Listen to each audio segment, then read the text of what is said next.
Okay, good morning everybody. I wanted to sort through some things in Football Manager and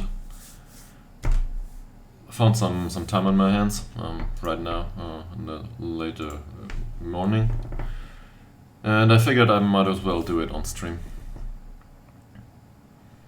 So let's have a look at the current contract situation, maybe have a look at additional set pieces, at player performance so far. Yesterday we also mixed things up a little bit, tactics-wise, and while I'm somewhat I'm happy with the result. We won the last game yesterday. I figured I might need a second look at all of that. So yeah, there's that. But first of all, who are we playing with for the next seasons? Probably Holmström. If we stay in the league, we'll keep Holmström, that's for sure. We need a second striker. We've got Kulafich here, who has, he does develop, but I wouldn't say we plan with him necessarily. But his training performances have been decent, and he's been playing 4 games, basically a few minutes each game. Because look here, he didn't do much in these games. It's not that I'm concerned, it's what we signed him for. Well, as a priority, we had a look at the personality, and it certainly shows. Let's put it that way. So, I'm not unhappy with his signing specifically. If we give this guy a lot of playing time, he might actually develop. It's uncertain. That's just the reality of the situation. And he's not good enough for our squad, but we can't loan him out. As a backup for the squad or a young prospect, maybe he will do well in the future. But he's not on a real contract, and I'm unable to loan him out. So maybe that's something we want to change. Whilst he's not a great player, I'm certainly not opposed to keeping him around for the personality alone. He's not been moaning. He just wants a bit of playing time from time to time. And, that's fine. So, he agrees to keep it on a future prospect. Maybe we should give him a few euros. So we have the possibility to loan him out. Same as with the other players, an adhesion contract might be a good idea. Yeah.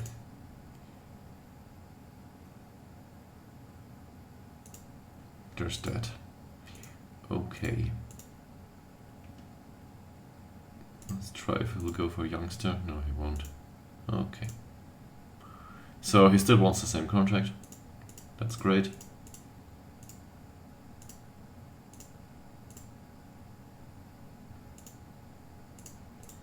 But I think we can give him a €6 per week contract for a long time. We might be stuck with him, but as I already mentioned, personality-wise, he's a good addition to the squad. So I'm happy to keep him around even if he doesn't play, especially for that wage. And if he plays 15 games in the last season, we might extend that and another contract extension. So he's 21 now. The regular contract length would bind him to the club till 24. That's 25 or 26, depending on how we set it up. So let's go 26 or 27, basically for the majority of his career. He would be bound to the club at a very low wage. He's not prone to injury, as far as I know. No, it's strictly average.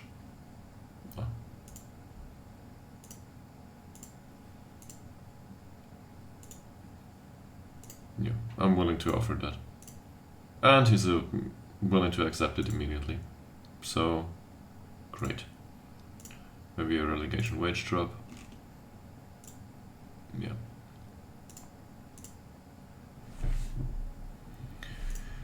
And afterwards, we will have the option to loan him to other clubs. So what about Sklermo?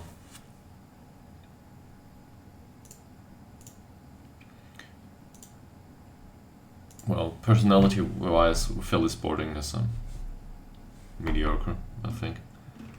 The traits are fine. We can work with that. And development-wise, well, he's not been at the club for a long time. But, well, you can see it. He did develop a little bit. So I'm not unhappy with that.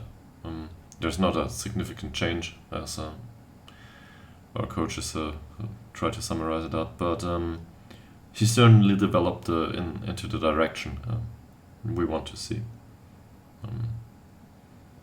What's the problem here? Well, acceleration and pace aren't that great. They're decent for his role, and that's fine by me. Mentals, especially the vision is concerning a bit. On the other hand, he's a young player, so that will develop over time. Same goes for anticipation and especially composure and decisions. Flair, the lack of flair is a bit concerning, but what can you do? So overall, that's well, rather mediocre. That said, off-the-ball movement is fine, and it developed a little bit. Technicals here, same problem. It's okay for the league, but it's not great. He's on a non-contract, earning 45 euros per appearance. I'd rather keep that money. So 45 euros, if we give him a contract, well, the low ball offer, basically. So if we give him a contract for 6 euros a week, that's approximately like well, that's 25 euros a week. So I expect him to play at least one game per month. No, it's not 25 per week, it's 25 per month. So I expect him to play a game or two per month, so this is much more expensive than a real contract for us. Might as well bind him to the club, if he's willing to accept it. What about playing time? Well, he's a squad player here. I don't think that should change. He's got increased expectations for the next games. What about performance? Well, 3 assists in 8 games isn't great, but on the other hand, he's been improving. Training performances haven't been good, so I shouldn't splash too much money on this guy.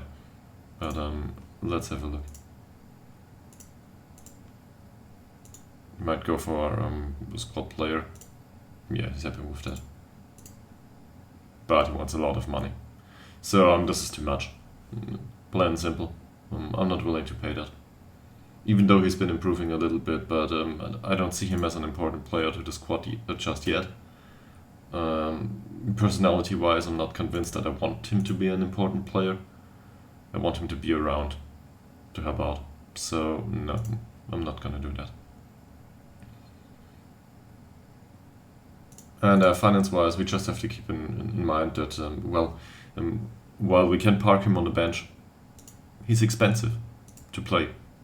That's just the way it is. At least for us. Svensson doesn't cost anything, but he develops quite nicely.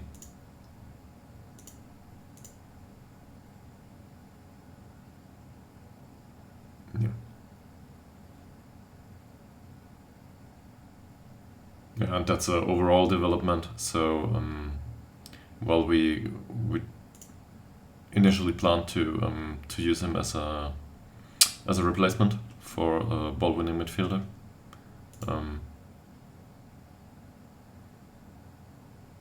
Well, he isn't a reliable register either, but he certainly has the trait for it. We would need a lot of retraining for him. Also, personality-wise, again, I'm not sure if I want to keep this guy around for a very long time. Yeah, I don't know. Forsell is already bound to the club for, well, a bit more, I think. Yeah. So till 2026, I think that's fine for the time being. He's our vice captain. I'm not, well, personality-wise, I would prefer someone else, or a change in personality. Progression has been, I wouldn't say poor, but it's not great. Yeah, and he's mostly been playing as a box-to-box midfielder mostly. Yeah. He might be able to go for shadow striker too, but overall, he's not been improving much.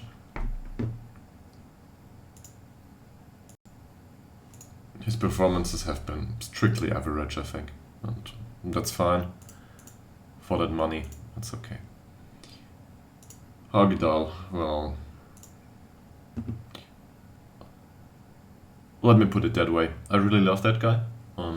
He's on a, well, the balanced personality I'm not too fond of. The jumping reach and strength are outstanding for this league. Well, strength is basically on a good level for the league. Jumping reach is outstanding. And he can do a lot with that, which we see in the stats. There should be a heading section somewhere. At least I hope so. Well, no, it is. There's only the percentage up here. So he got a headers won ratio of 90%. That's just wonderful. Problem with him is the rest of his attributes don't develop at all, if I'm not mistaken. Yeah, well, okay. His mental's improved, so yeah, I was wrong about that. And same did his positioning, marking, and decisions. So data shows something different. I'm happy to stand corrected here. He does develop a little bit. He's got, well, had a good amount of playing time on his hands. I expect him to score another goal, maybe, or two, after set pieces too.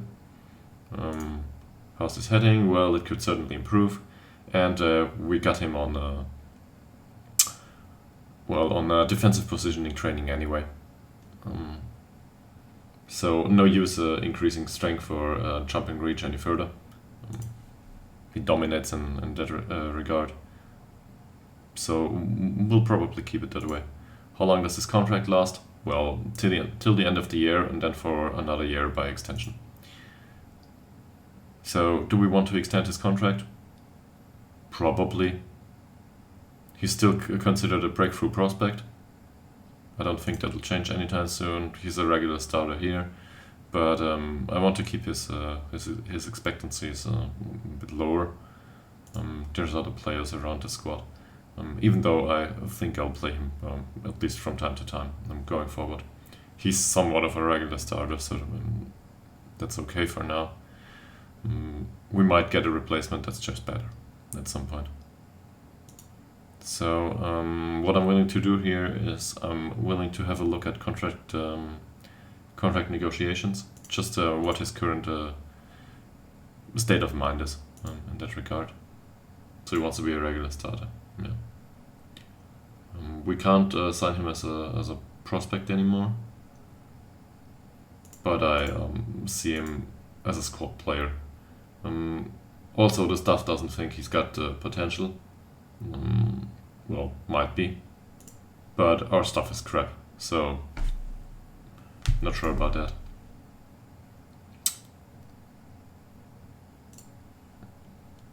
But he's willing to go with squad player, so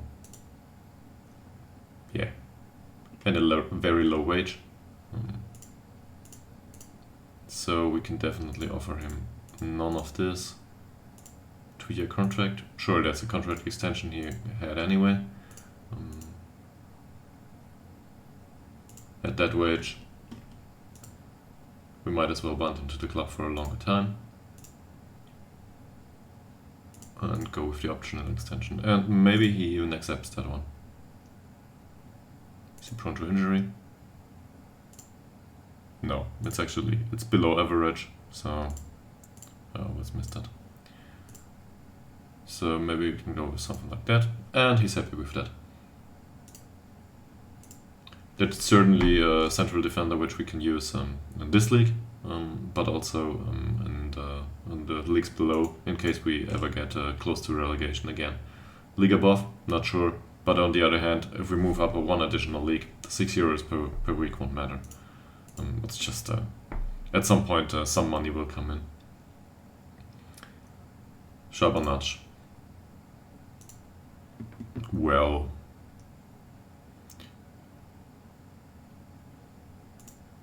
I really like this guy. His contract's running out.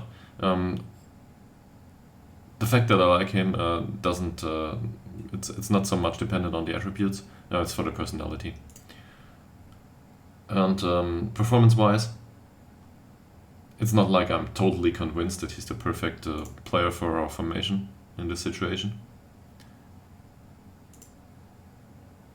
But even if he isn't, I want to keep him in the squad for the personality, because this is hard to come by in Sweden so far. And I want him to be an influence on the other players. So if somebody comes in and, let's say another prospect that has great potential, I want him to be able to coach that person or mentor that person.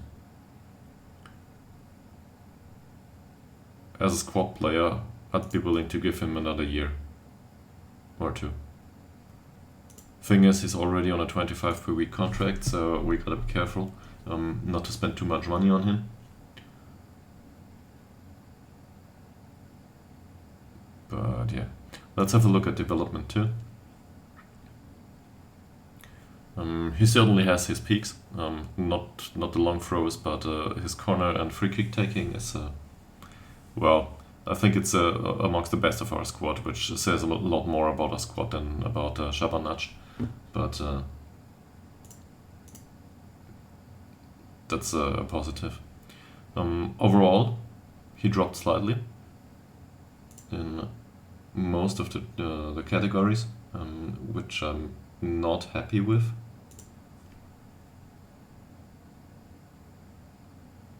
Yeah, but that happened, in 2023.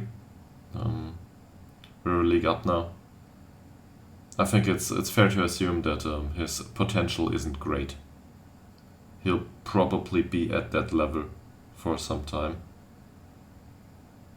Acceleration and pace-wise, as a defender, he can compete with the rest of the league. It's not great, but it certainly works. His cross ratio was somewhat acceptable, I think. I would prefer if he completed more crosses, but that's not only on him, that's also on the situation on the pitch. So there's some sort of area of confidence here, which obviously isn't displayed, but we gotta keep that in mind too. But I would be willing to keep him around.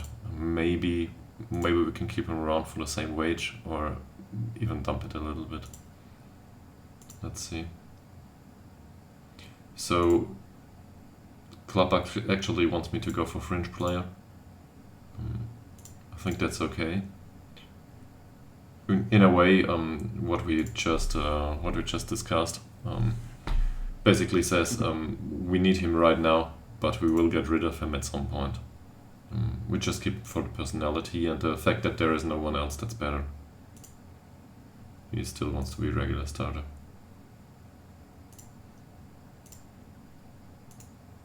And there's no negotiation to speak of. So let's go with squad player instead. Okay. I don't want him to be an impact sub. That's kind of specific for me. Yeah, but we can probably reduce his wage to, let's say, 20. Didn't get better. Get rid of all of these.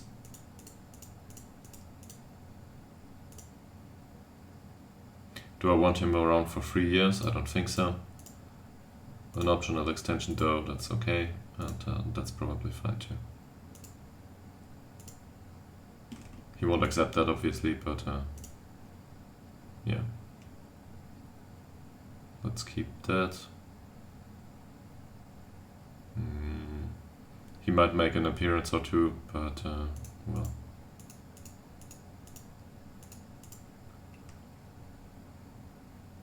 25% of 20, that's €5, so that's his current wage. That's okay. But I want that optional contract extension, and we'll include the rest later on.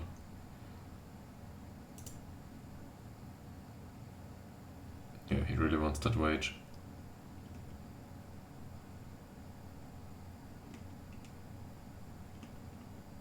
We go for something like this. Not the rate raise.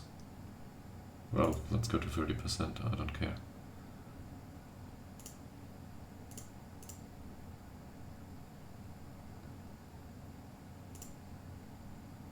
Yeah, now he accepts the 20. Now you can have that wage. I'm fine with it. Contract extension. I'll probably leave it out right now because I want him to accept the wage. So we won't have a contract extension here. I don't want to force it. It's just that I want his contract to last until 2025, and we'll see from there. And I'll leave this stuff in too and reduce it later.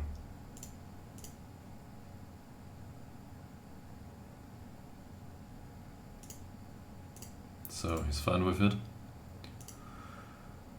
Let's go back for another talk, remove this, because I don't want to pay a player for sitting on a bench. Same here, clean sheet bonus I'd like to keep at last, but yeah, doesn't matter. Does he really need a wage increase? No, he doesn't.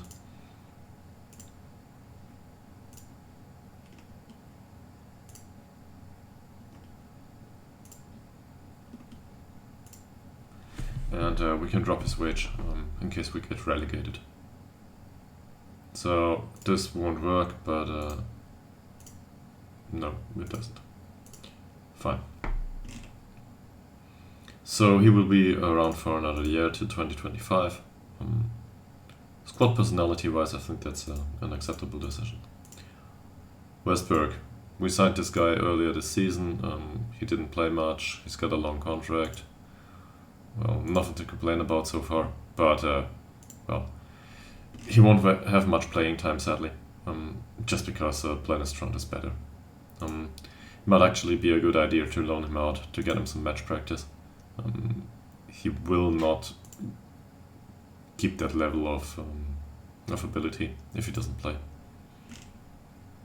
And as a backup or a young prospect, he's fine.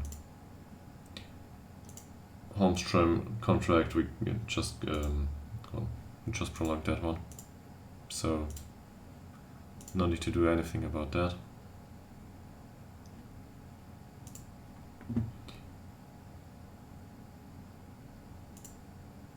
Bergman. Bergman's a difficult situation for me. I think he wants a lot of money, if I recall it correctly, but I don't think he's that good.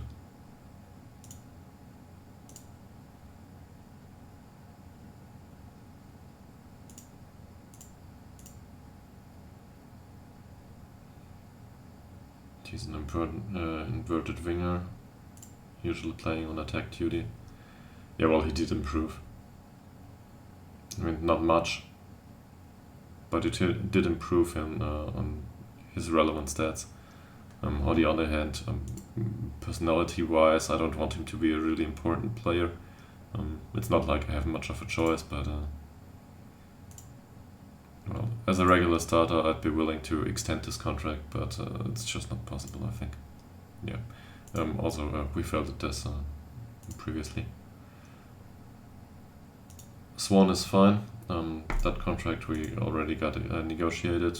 I don't like his personality specifically, but well, he's our captain, so we'll have to make do with it. Obviously, we could get away captaincy from him at some point, but on the other hand, he's a well-rounded player, so and he's not on a high wage considering his skills. He has some notable weaknesses, to be fair, especially bravery and strength and jumping reach. He's a small guy. It's just the way it is. But he did his job so far, I think. So let's go back to history here. Yeah, it's not impressive per se, but it should be fine.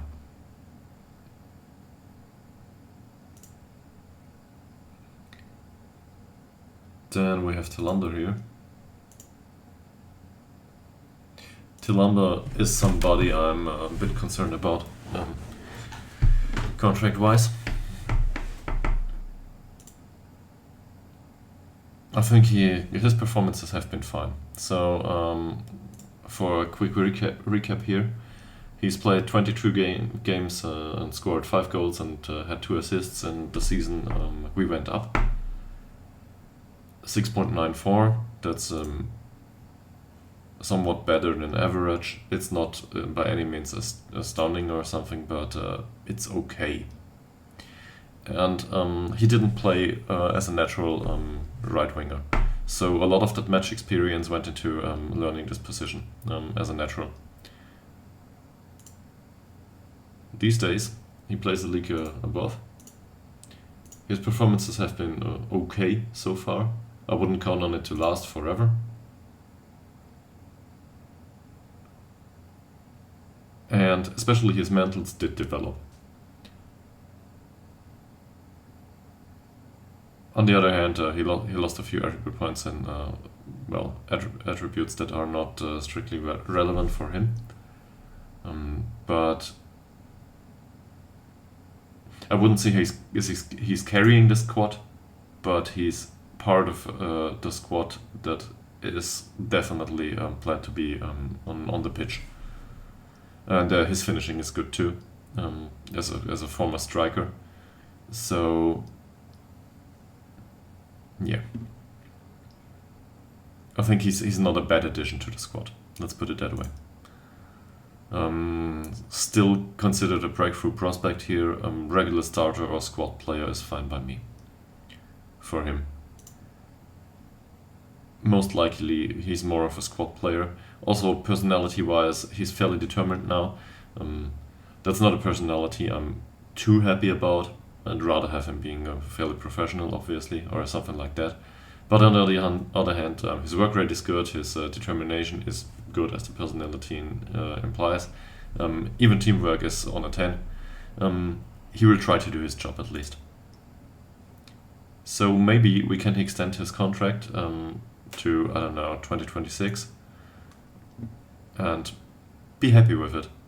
Because whoever comes in at that position might be stronger or weaker. With Tillander, we've got an option that's okay for this league. What's the regular starter? We go for squad player here. Yeah, that's okay. And again, we drop wages so far. He will basically accept a contract that isn't great for him.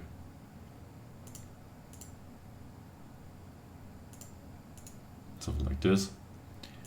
I wouldn't want to extend him too much. Depends a bit on how things are going in the future, if we want to keep him around.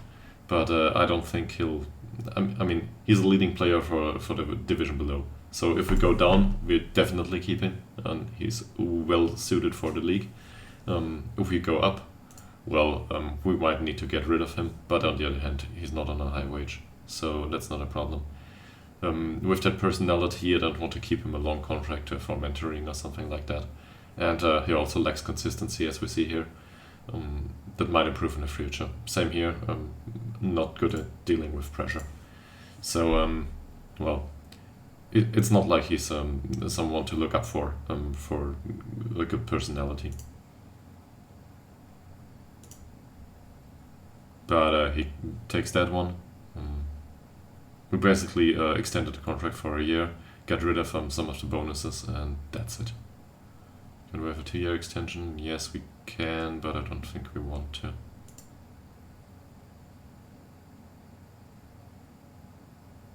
I think that's a bit too much.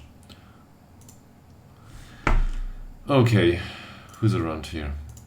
Ekman? Well, now we're getting into things. So Ekman is considered a squad player. Personality-wise, I'm not convinced of him as... Hi! Welcome to the stream. This is the Swedish 3rd Division, formerly known as Swedish 1st Division North. And, well, we went up last season. So welcome to the stream anyway. Feel free to ask questions and I'm happy to answer. I've got some time on my hands.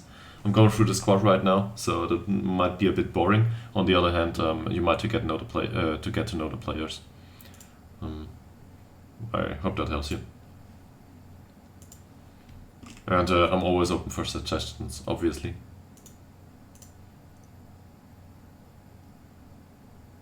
Yeah, where was I? Ekman. Well, Ekman. That's a discussion in itself.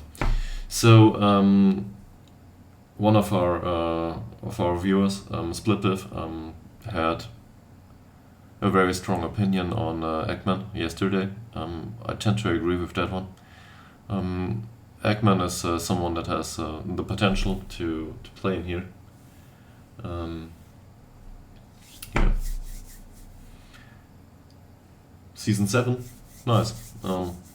I've played earlier saves in earlier installments in Football Manager for that amount of time. I think the longest was, I don't know, somewhere in between 8 to 10. And good morning to Reggie too.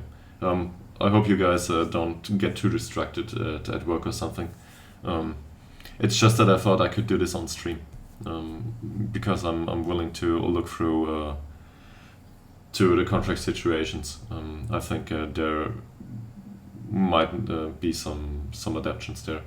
We certainly want to get rid of 1 or 2 players at some point, and I want to be prepared for that.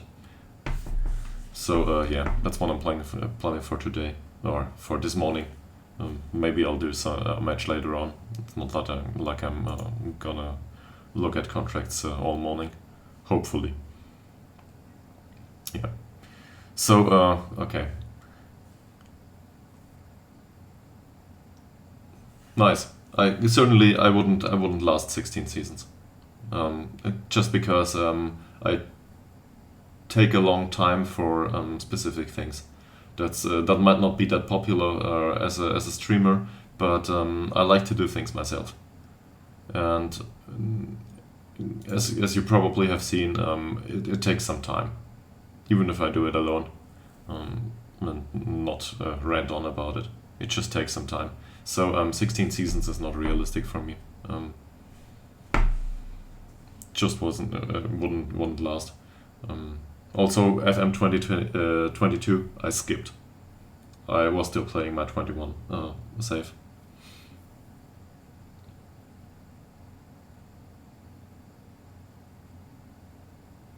Well, if you want to put it that way. But it's all about learning. Well, not just in Football Manager. In life, actually. So all you can do is improve. Okay. Ekman. I initially planned him as a deep lying playmaker. That's what he's, well, good at. He's specifically actually an attacking midfielder. Might be better suited for a playmaking role there. But, well, whilst his stats are fine for some of these things, off the ball movement, teamwork and vision are certainly hampering him. His work rate isn't fine either, and looking at the attributes, he has acceptable jumping reach. I mean, he's 188 centimeters, so he's tall, his strength is okay, his balance is okay right now, but mentally he's got his deficiencies. And this just has to improve over time.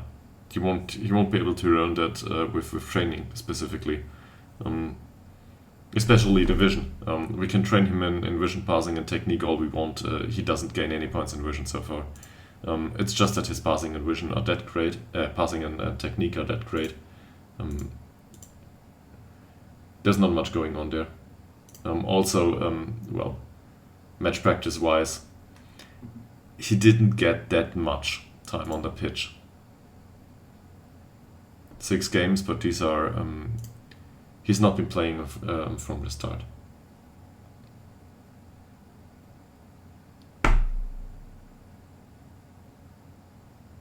Okay, so that's a nice performance, Enigma. Certainly is interesting. And hopefully he had a lot of fun.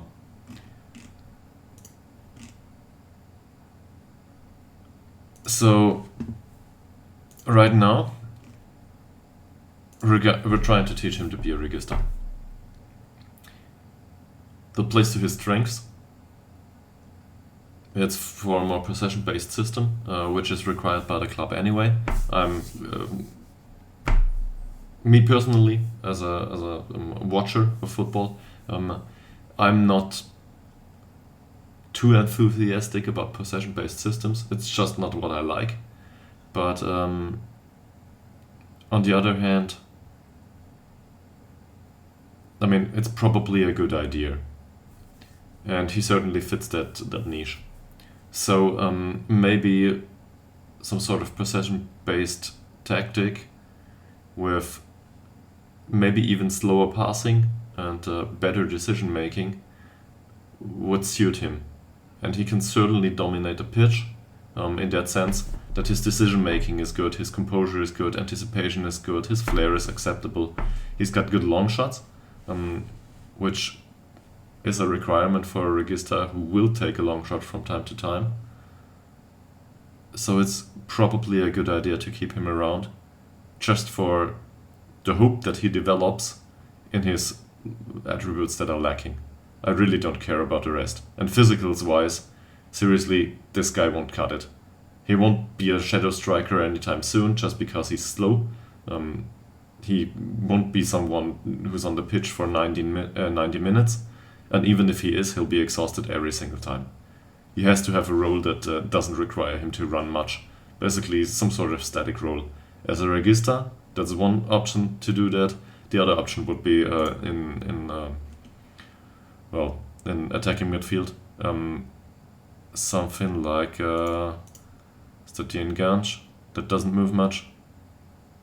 Yeah, it's a stationary role, exactly. So something like that. But this would not use his strength. He's not that agile. He's more of a balanced, focused player, and his long shots are better than his regular finishing. So regista is probably better, even though it's not his natural position. So we'll keep it at that. I think that's the right fit for him actually. And looking at a regista, we might want to pair that regista with another composition of a midfield diamond. I'm not sure yet, but a regista needs to go here. We could go with a more defensive position here and a regista behind it, so a ball-winning midfielder here. Basically switching the way the composition works here, with the ball-winning midfielder moving up into midfield and into support duty for the midfield diamond. That would allow Eggman to remain on the pitch every time and to be a regista in both situations. And our defensive formation isn't a possession-based formation yet, but we might go with less fluid countering and more control.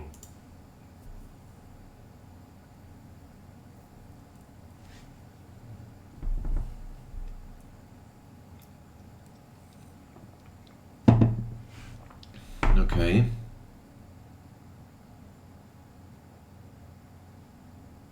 Veggie just asked about a guy that went in on loan in his save, and he increased in market value quite a lot. You've given him some game time, and now, well, the public has noticed that this guy exists. So he might just see you as a temporary, well, career station. And at this point, you probably won't be able to keep him. That said, I noticed that some players reflect on this after their loan has finished. It depends a bit. If they see an opportunity to go somewhere else, or to make, in this case, make it at Bayern, he won't stay with you. Well, he might. It depends. If you're willing to pay much more than Bayern Munich, obviously, he might have an incentive. Sorry. But I'm not sure if you can force him. Yeah, true. Sure. So with that optional fee, well, you should move on him fast if you want to sign him. Try to sign him as soon as possible. On the other hand, it depends a bit. Who is this? How long do you think he will remain in your squad? Will he? I don't know. Does he have good personality? Is he someone you want to support to be a leading player in your squad? Someone you want to have around for another 10 years? In that case, you might go all in on him and keep him, because good players of that category are hard to come by, even if you have decent wages. On the other hand, if there are 3 other players of that type you can think of, or you can probably find of. Oh, he's only 18. Okay. Yeah. Well, if there's a few players you can think of who have a similar potential at the same age, and that you can get, or even if they're simply you can get another new gen who is on a similar level. I wouldn't want to force it. Let's put it that way, because maybe. I mean, I don't know about the personality now from what I've seen from chat. Maybe he is someone who is very ambitious, coming in at your club. Well, he's basically thinking station after station, and you're just one step on his way. And trying to force him to stay will introduce a member to the squad that just wants to move on a year later on, no matter what the contract says. So you will need to sell him anyway, if he doesn't see his future at your club. And there's a trade-off there. Even if he performs for a season, you have a lame duck later on, because he won't perform. So yeah, I tend to go. Well, okay, yeah. But just be happy with it. Keep him for the season. If he doesn't want, I don't know. It depends a lot on personality and potential and all that stuff. But if he's very good for you and he's 18-year-old, he will outgrow your club if you're not playing Premier League or something. So, yeah. And also personality-wise, these guys usually don't come with the perfect personality. He might have some weaknesses that you have to mentor out, and that can take a long time. On the other hand, if he's a model professional, go spend half your budget on him, of course. Or not a model citizen. But even for a model professional, I'd go with probably a lot of the budget on him, if it helps. Sure. But in that case, your squad will be dominated by this guy's decisions anyway. That's fine. Yeah. In that case, you would want that. Okay. So I was skipping a bit into tactics thoughts here.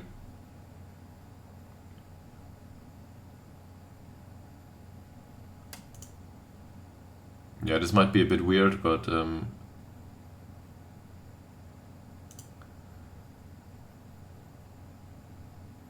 we will try to do that.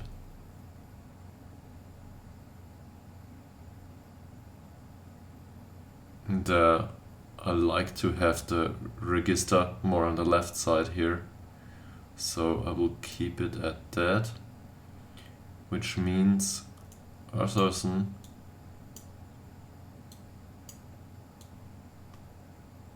has to go forward, Swan has to go to the left here, so something like that.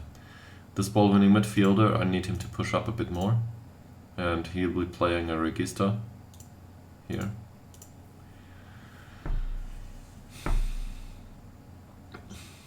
Why is this downfall? If you've got a player that has aggression 18, that's fine. Why not? It's not like aggression is a bad stat. It just means he's going for it. He's trying to tackle if he sees a chance. That's a positive. It might be that he has tackling 3, so then he will go for it, but he's unable to. But the aggression in itself is not a bad thing, I think. I actually would love a few players that are very aggressive. It's fine. Okay, so we had Swan here. It's a bit weird now because we got a left-footed player on the left side here, and a right-footed player on the right side. Usually I like it the other way around. So maybe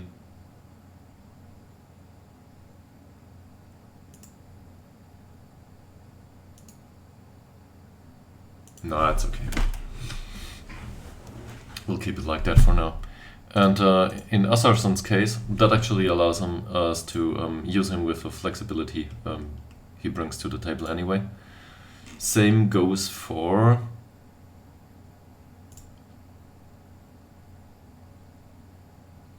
I mean Swan too, but he's not a natural as a shadow striker. But so what do we have now? We have Swan in attacking midfield position, who's our primary player there, and Arberg as a backup there. He's basically our backup Metzaler. So he doesn't play box to box anymore.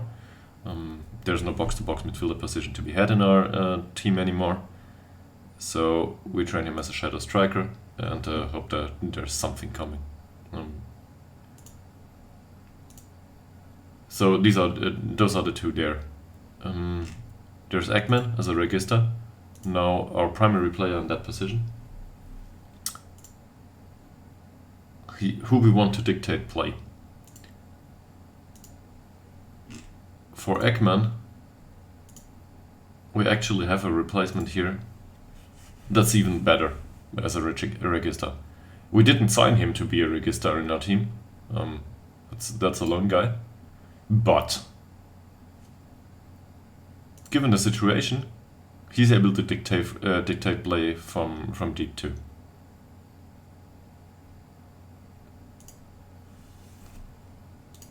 Let's forget his strength for a second.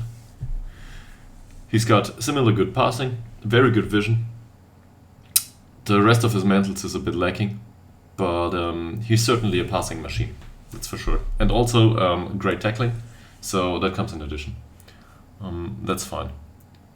What do we want him to do otherwise? Well, probably in this case, improve composure and decisions. Whatever we use him in, composure and decisions are important, and he will be able to improve there. Physicals, honestly, I don't care right now. So that's our replacement for Eggman as a register. And now we're lacking a ball-winning midfielder. Well, Assarsson is a ball-winning midfielder. He's a primary ball-winning midfielder and able to play in both these positions. But Forsell certainly lost his position as a box-to-box midfielder now. That said, Forsell might be able to play a ball-winning midfielder. So we're fine in that sense. And we can give Forsell a training as a defensive midfielder, ball-winning midfielder. And now we got 2 players that play the ball-winning midfielder role too. Did we forget any midfielders? Well, not in the middle of the pitch. So we got 6 players for three positions, one-on-one replacements. That sounds fine to me. There's also Theo Lind as a prospect for the Shadow Striker role. So he might need to play Shadow Striker and Metzala at some point. But yeah, I'm not too concerned right now. That's a thing for the future. Now, tactics-wise, this is weird. Defensive formation with that stuff, I don't know. As you can see, the passing directness is only slightly more direct. We actually might go to a less direct passing in this situation, which is weird for a defensive formation. But well, if Ekman is able to pick the pass that unlocks the defense, even though we're playing defensively, I don't care. Fine. What can we do next? Okay. Stolt is not one to keep around. So we won't get him another contract. We might give him another non-contract and get him to play for free. That maybe. He doesn't want to be a fringe player. What's he right now? Impact sub. So let's go with that. Yeah, he's willing to accept that. But the wage-wise, no. So we will pay him €6 a game. That's fine. He won't make it into next season's squad, hopefully. On the other hand, if he improves a lot, I won't complain. I mean, he's not a bad player per se, but we had a look at his cross-completion ratio yesterday, and as you can see, no. On the other hand, you know, law of small numbers. 2 out of 16 is probably not very significant. This one, yeah, he will be around for a long time. And Goma the same, should be on a long-term contract, yeah, till 2026. And with Moreira da Silva, well, I think it's fine. He's not that great, neither personality-wise nor stat-wise. He will do his job, and that's okay for that wage. Blennerstrand will be around for a long time, if I'm not mistaken. Yeah, okay, till 2026. Actually, that's probably a good idea to increase that contract, because he'll make do even as a backup member, a league above. On the other hand, for us, he's a star player. Yeah, I'll have a look. Maybe we can increase the relegation release clause. Nah, he doesn't want to stay in the squad anyway. Yeah, that's a signing that we'll lose. So similar to, well, it's not a lone player, but similar to what Veggie mentioned in chat recently. It's just the way some players work. They see their future somewhere else.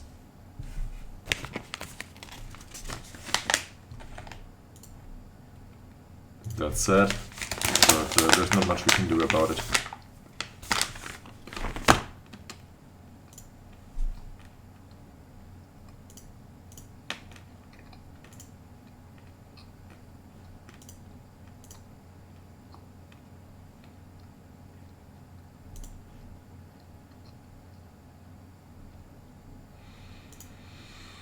So, thanks for watching this so far. I've been ranting on about contracts for an hour now, basically.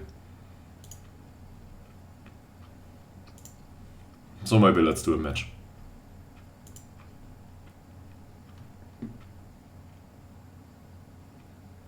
Sure.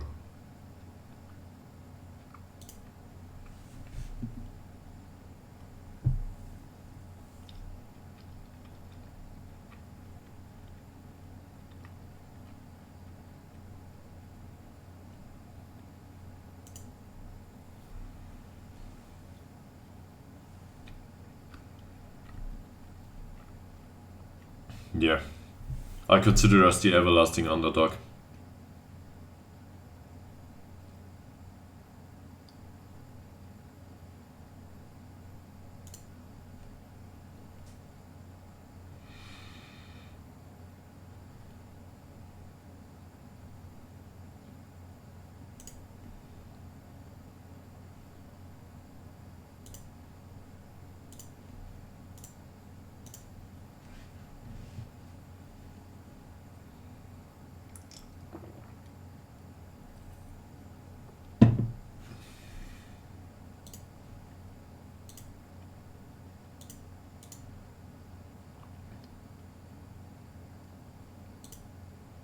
Okay, and Abdullah ibn Bub doesn't want to come in from loan. For loan. That's sad. I would really have loved to have him back, but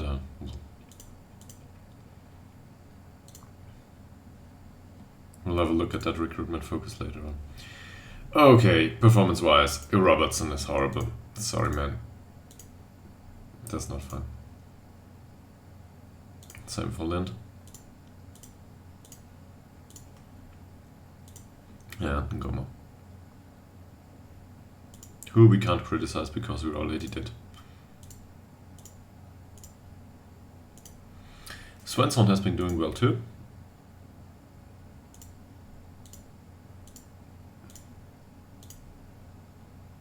And Blenestrand, well, that's not that well, so I won't praise him for that. Wikström, on the other hand, like always, I feel forced to say, with that personality, he's doing really, really well. He's an influential player here and the captain. I honestly don't know why. Okay. And he's training as an inverted winger. He'll get used to it at some point.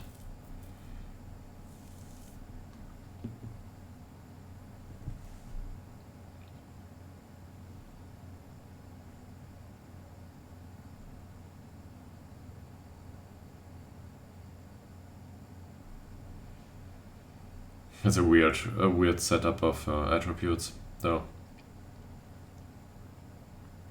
I mean, physicals wise, that's okay. You could use a bit of additional stamina, but it's not the end of the world for me. You probably know that. Yeah, concentration 1, yeah. And I mean, defensively, he's not fit to do any defending.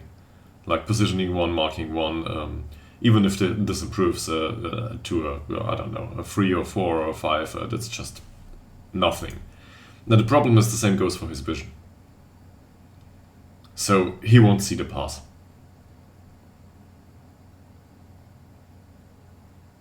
You can configure that, yeah.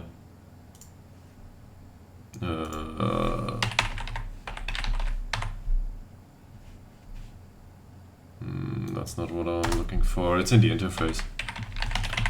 I always have to. You're sure? You can improve everything. Why not? That number can always improve, and the color doesn't change anything. It's not like there's a magical barrier. Well, there is, but let me reiterate about that just in a few seconds. There's no magic barrier for one attribute specifically. The magic barrier, mathematically speaking, if I understand it correctly, is the overall ability of the player. So he has a certain amount of ability points, and those ability points are distributed for his attributes. So it's just like a pool, and depending on what his natural distribution is, which can be really weird and absolutely useless, well, he might be able to improve in certain attributes. Now, you get a player with a certain distribution of attributes. Let's say you get a guy in. I'm pulling this out of my butt now. You get a guy in. He has wonderful strength. He has wonderful jumping reach. He has wonderful vision, and he's playing as a winger, as a natural. what to do with this guy. I mean, he will always go for that attribute distribution. Quite simply because that's the natural way he is. He has a certain size. He just has that vision. What can you do about it? But he came in as a winger, so you have to retrain that guy, first and foremost. And then you have to find a role that needs these attributes, because there's no way you force a player to play something he's not naturally tending to, attribute-wise. And that's part of what you're diagnosing here. That some players are not changing, no matter how hard you train in. If all their attribute points are already distributed, or their ability points are already distributed in attributes, there's nowhere to go. He has to get worse in something to get better in another thing. But if he's, I don't know, 2 meters tall, he won't reduce his jumping reach anytime soon. That doesn't happen. So there's no free attribute points to be had here. He either has to gain match experience at a possibly higher level than before, or, I don't know, you have to make use of these attributes. But sure, if a player is not at the end of his development, and there are a lot of points to be had, you can improve a certain attribute to a large degree, actually. But a large degree is not like 19 points. Large degree is like, well, it's more like 5 in the best case. At least that's my experience. And he needs training facilities, training facilities, appropriate coaches, match experience, all that good stuff. It was a long rant, was it? I hope that helps.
So team cohesion actually improved.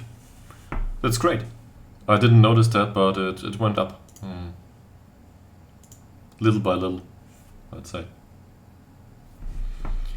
Okay. This here, we need to change that. We need some overall training. They have to improve at some point in something. And I want to have a look if we manage to get through the games this way. We obviously need defensive shape and teamwork. There's just no way that we can concede many games. It shouldn't happen.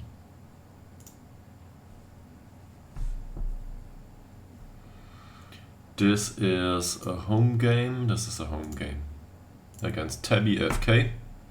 I don't know anything about them except for their third possession-based system, as the press said.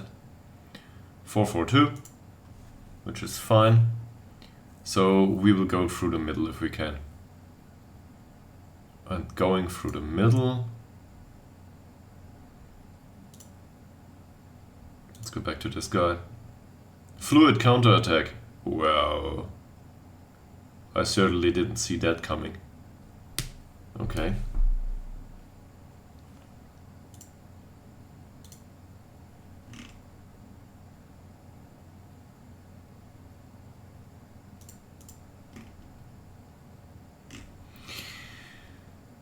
Good, good.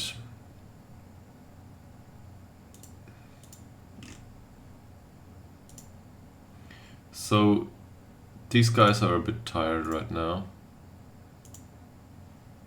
Especially Swan. Arberg is, well, he's not he's match fit, but he's not, he's on a lot of load too.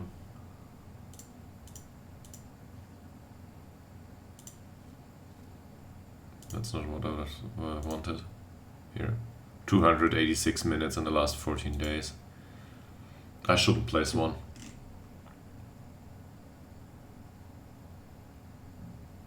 I mean, he's our captain and all, but I shouldn't play him.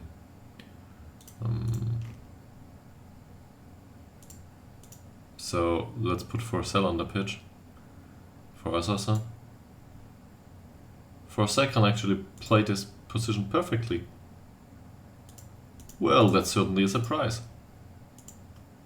I didn't expect that. Fine. Must have been on the pitch as a replacement often enough to do this. Eggman we can keep in the squad. Talander, well, I don't want to play Dobrev, but it's not like we have a choice. So this will probably help me, yes.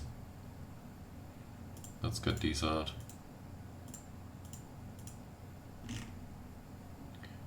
This setup can stay as it is. Flackguard would be ready to come back into the squad. I really like his physicals. He will be at the club for a long time, hopefully. So let's get Ngoma off the pitch. Flackguard on the pitch. That's okay. So what do we do about the Swan situation? We need a shadow striker. The obvious reason is to, well, put in Arberg because he's the replacement for this position. That said, they both played a lot of games recently. It's a strong opponent, and I'm very inclined to go with the experiment all the way. So let's actually give Theolind his debut. Or his starting 11 debut, I'm not sure. I don't think he will make it to 90th minute. I don't think he'll do much. It's not like I'm convinced he will perform. But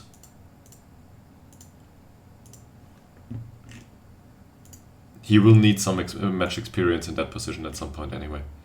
Bergman and Holmström, both somewhat exhausted.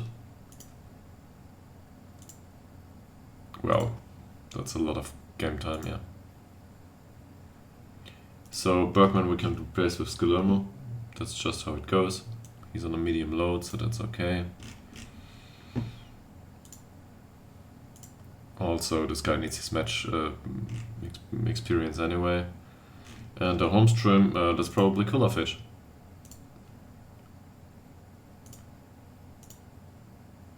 So we're basically going with the youth for this game. I don't want to risk injuries. I know it's an important game, but on the other hand, well,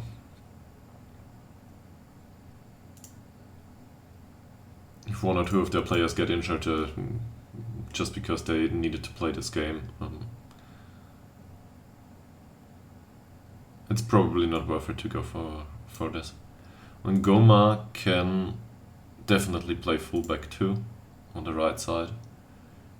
So we don't have to pick Shabanaj, who can do with the rest maybe.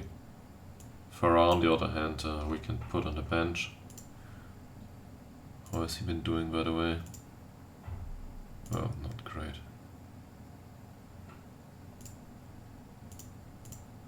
Okay.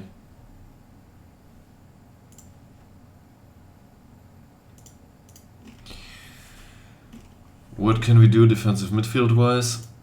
That's our register these days, so that's probably Svensson. We would also want Swan on the bench, that's for sure. Captain needs to be there. Arberg can be left outside. Asarson, I'm okay with him being not on the bench. Bergman I want on the bench. I mean, he's supposed to be one of our better players, so that's okay. And, well, we have a choice between Bergman and Telander, to put it like that. Let's look at the... He's at 275, and Bergman is at 270, so there's not much of a difference here.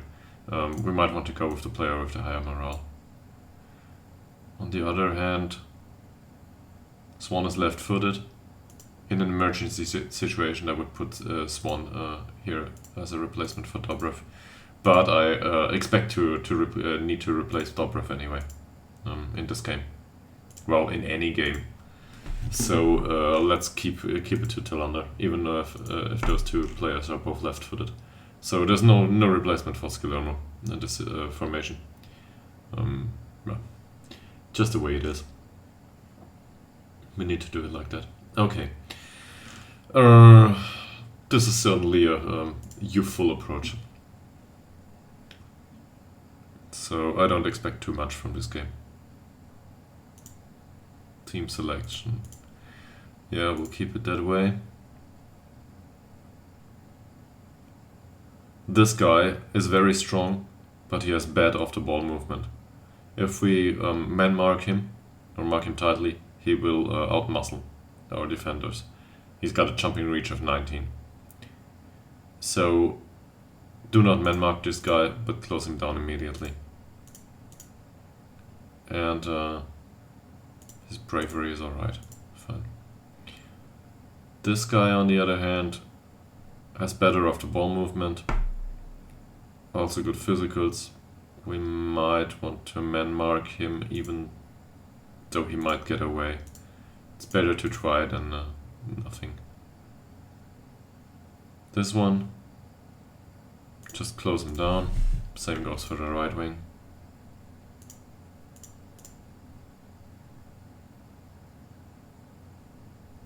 Man marking. Yeah, I agree. I mean, he's a bit fast for man marking, but his off the ball movement isn't that great. And these people here, he's a good passer. We've got good vision. Off the ball movement is somewhat okay. We'll probably need to man mark this guy too. And what about Alp? Well, to a similar degree, but he doesn't have to. It doesn't have the trait.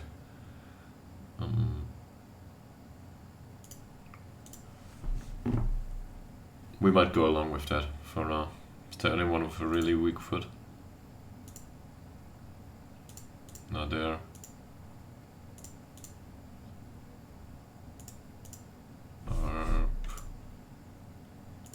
Dolly. So let's show them to the weak foot. They're trying to control possession. We're trying to press their midfield, basically. And let's have a look at our midfielders. So that's Forcell on the right side. He's pressing he's standing on the feet of the one that's not as dangerous. It's basically Eggman's job. We'll have to wait how this goes. Yeah, I know.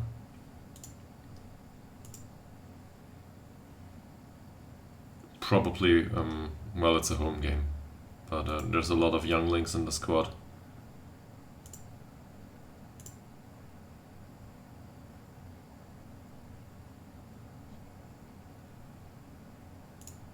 I'll go with no pressure. It's a bit much.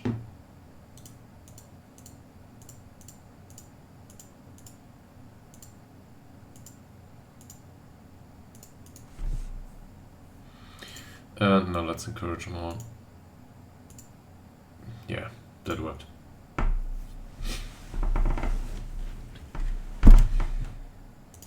Six changes. Call that rotation.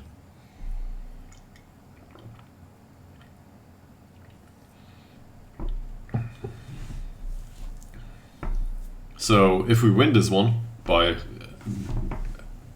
I don't know, a sheer miracle, we'd actually overtake him and go for the playoff place again.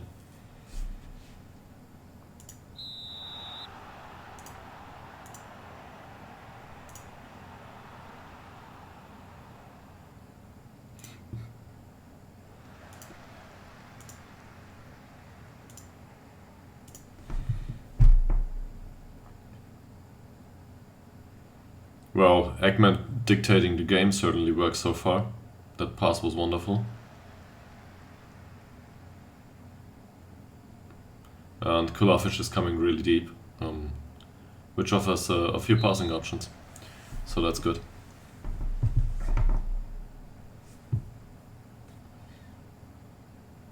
Cross by Stolt for Flaggard, who wins it, but it doesn't hit the goal.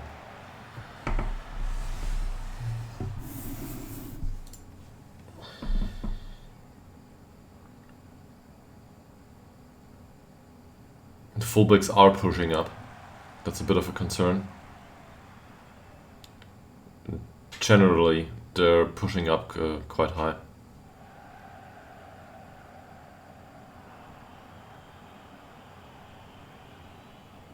Yeah. True veggie. That's just a part of it, yeah. Although with the injuries, specifically, some things are just freak accidents. But you might have noticed that we don't have any injuries here right now. And our only long-term injury was Bob. It happened in the game. There's simply stuff you can't do anything about it. I think it was even an injury that was without the influence of another player. He just, I don't know, wasn't able to walk basically, and broke his ankle. So that stuff just happens. The small stuff, these injuries of I don't know, of use. There's a word for it. I'm just lacking the vocabulary right now. These things you can avoid, and you can usually avoid it by limiting training or by going for a squad rotation. Don't give them too much time on the pitch. I mean, at the end of the day, the result is what's important, but long term you won't get the results if you exhaust your players. Nice shot. Who was that? Moreira da Silva.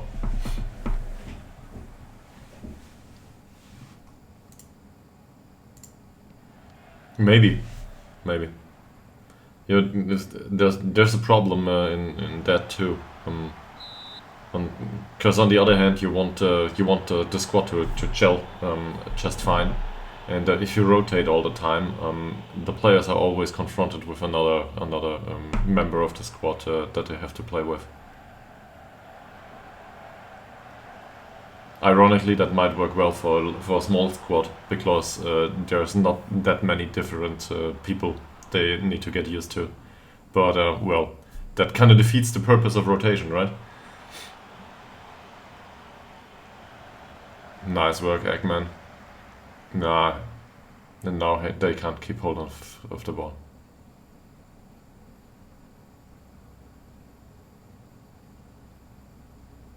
Okay.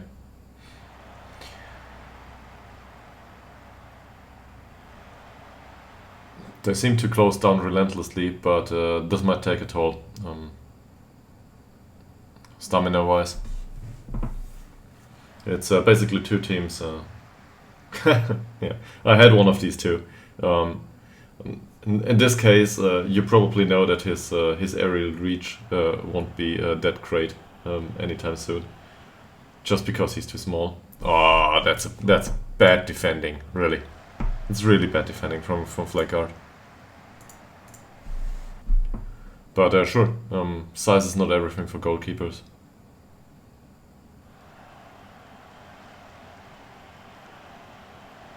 Well done by Eggman. And that's a great pass by Skillermo for Kulafic. Can he score? Nah.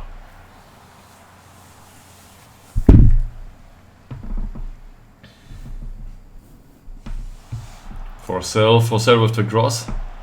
Dobrov is in the middle. Again for sale with the, well, I wouldn't call it shot.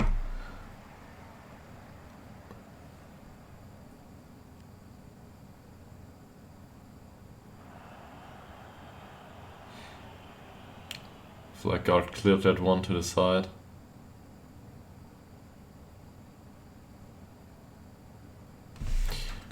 There's a problem. I forgot something. These are wrong. I don't want to go for the overlap in this situation. It's a 4-4-2. I want to go for the underlap. I want to play through the middle.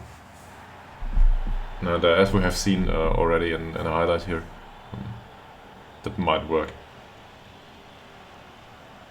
Perfect. Now go for it. Lind running with the ball. He's got options. Doesn't use them. Mariah da Silva. Back into the box and misses the goal.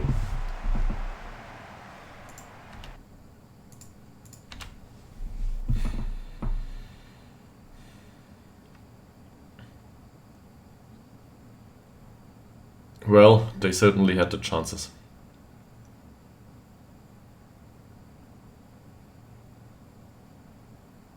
Stolt is too slow for Ali, as it seems.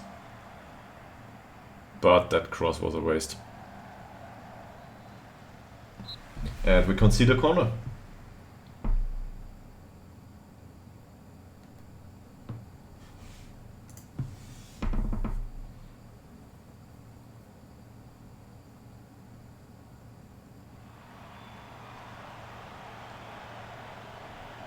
Ooh, that was dangerous. Ali wasn't marked.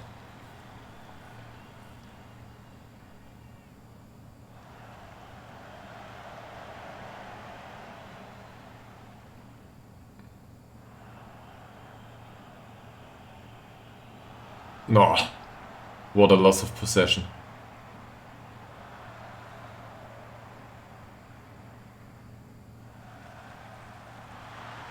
Yeah, and Eggman didn't get to close down a test fight, so we conceded after a long shot here. Guess that happens.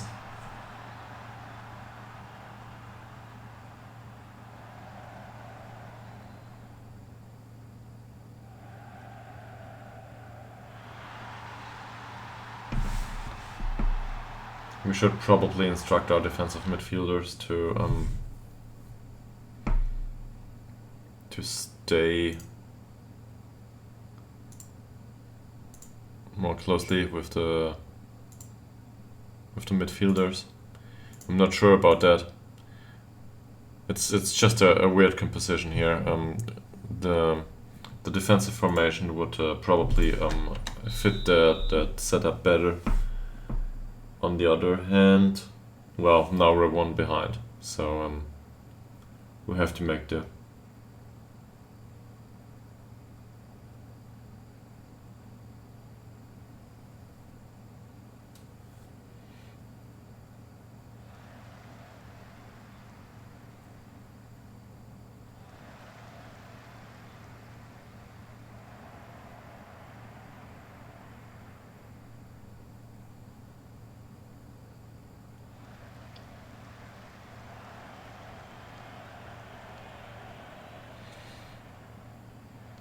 Ah, that pass would have been great, but it was blocked.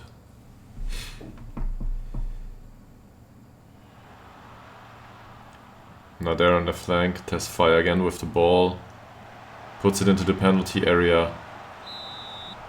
To be honest, that's a nice play. We're really not looking good here.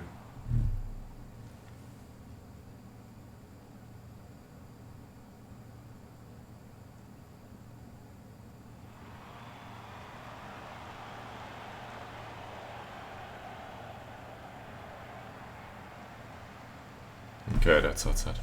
I'm gonna go for the defensive formation here just because I think we concede too many chances. And I'm gonna change this. Well, Lind as a former striker will have to do midfield duties now. But these two, we need to man mark them. The midfielders, I want them out of the game. I'm not sure if Ekman, Wickberg and Fleckout will be able to do this stuff. But a free player formation should be able to deal with two strikers. So let's hope for the best.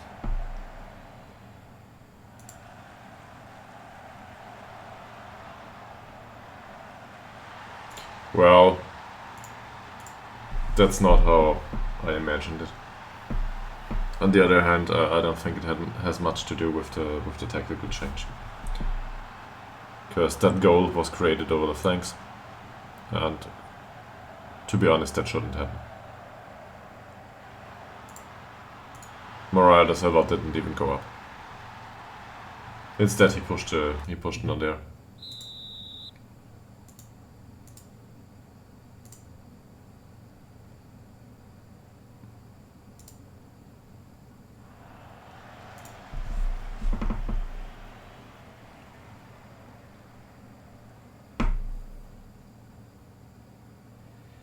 So Moreira da Silva with the throw for Ekman, who distributes back to Fagard, who goes for Dobrev, and that doesn't go anywhere. To be fair, that's a bit hard on Dobrev to expect him to do something with that kind of a ball. So this guy got pressed now. Ali again. With another flank. Stolt really doesn't look good here.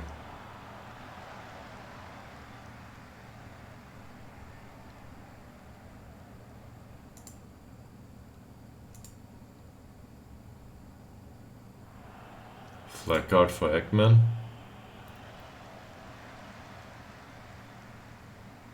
Oh no. What's he got? Well, a knock. But what is it? Potential foot injury. Okay. Well, let's keep him on for the time being.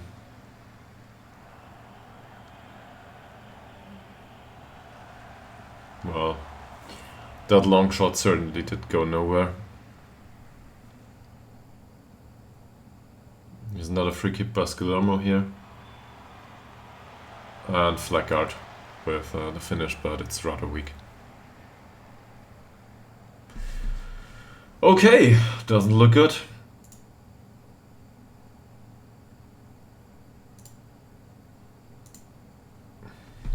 It really doesn't. There is no use in running a single player here.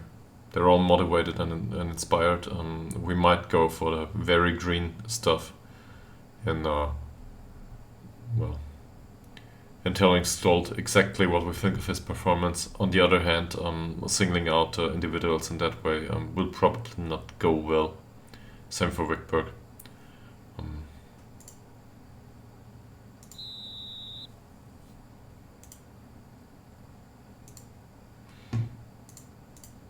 No, let's encourage him. If there's not much of a change in the next, I'd say, 10 to 15 minutes.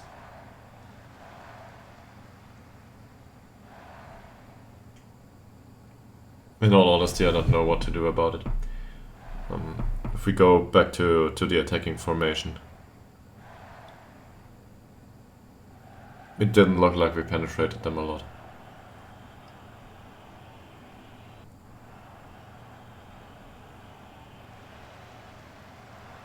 This way, on the other hand, it looks like we get some free kicks. We're defensively halfway solid. I know that's a weird thing to say, being behind 2 goals, but since we changed formation, there hasn't been much happening defensively on our side.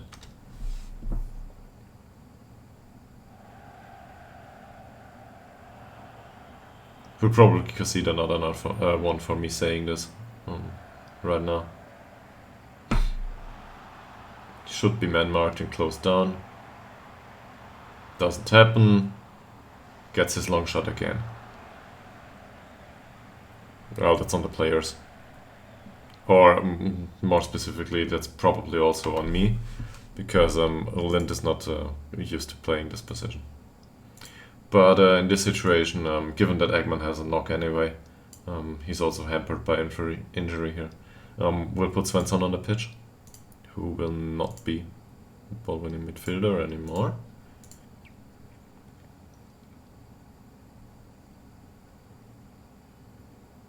Dobrev didn't do well, Kulafic didn't do well. Let's get Tillander on the pitch and Holmström in order to get something going in their penalty area. Maybe. But 2 goals behind with less than 30 minutes to go. That's hard on him.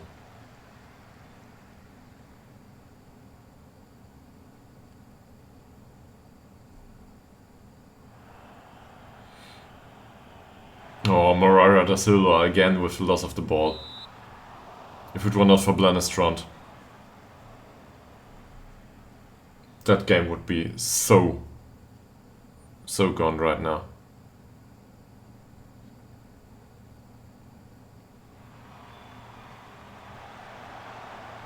And we nearly conceded another one.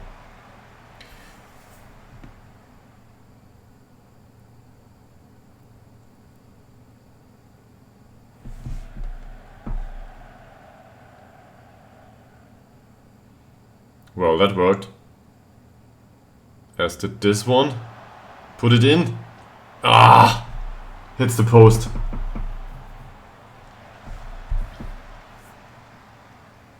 That would have been the chance to claw it back. Okay. So, Wickberg has a horrible game. We'll change these two.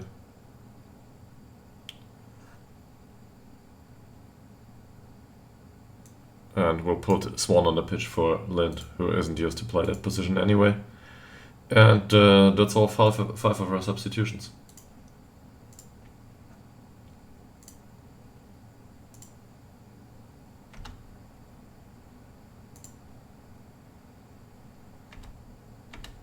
Another free kick.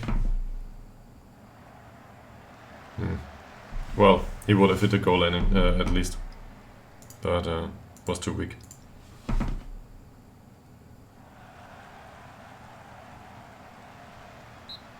That's a corner.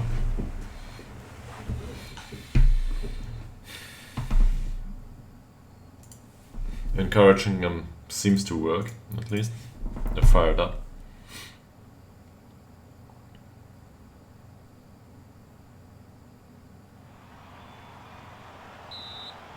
Another corner.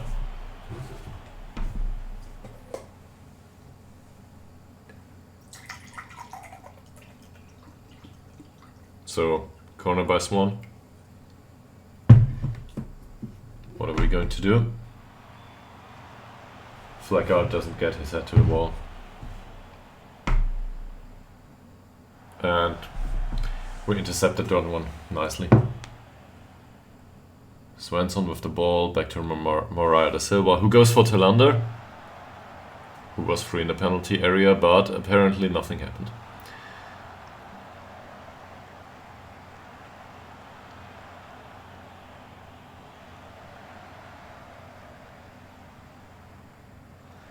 That was a nice shot, or at least a decent one.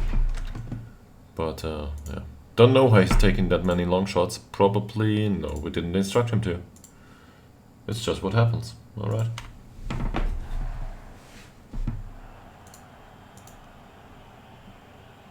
Svensson distributes it for Stolt, which is fine. Back to Skulomo, who crosses it. Doesn't win a duel against 2 players.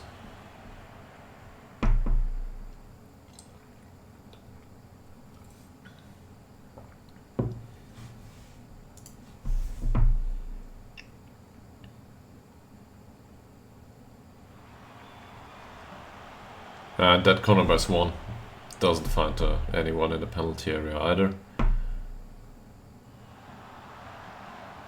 Teams trying to create, but well, nothing comes of it so far.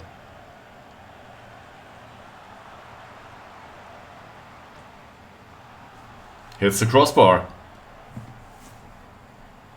I feel half of our chances are taken by Forsell right now, who certainly tries to make an impact in his role as a ball-winning midfielder in this game. Well, that might be a yellow. Or it isn't. But yeah. This game's gone. We're lucky not to concede a third here. Yet another free kick. Into the wall. I feel like this game could have gone on for another 19 minutes and we wouldn't score.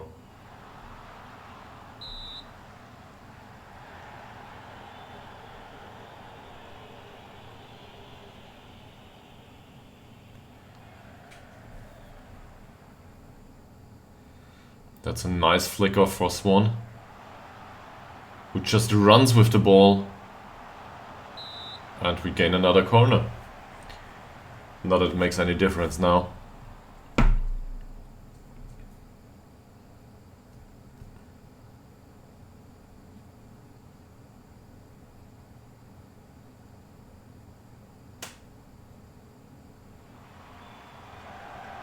Yeah, not a chance. So, expected goals wise, we're actually not looking too bad. That said, we still lost it. So, we'll have to deal with that.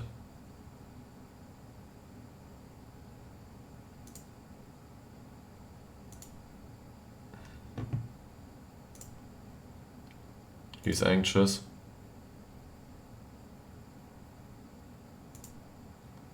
So let's tell him he was unlucky. He wasn't unlucky. He didn't play well. Vikberg. Again. Really bad. But he doesn't respond well to criticism. Sadly.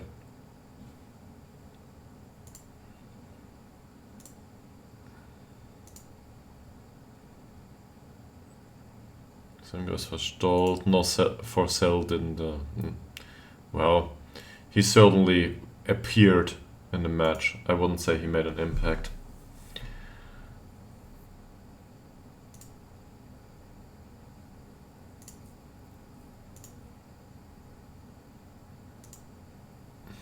Well, he's reacting positively. Top ref we took off because he wasn't good enough.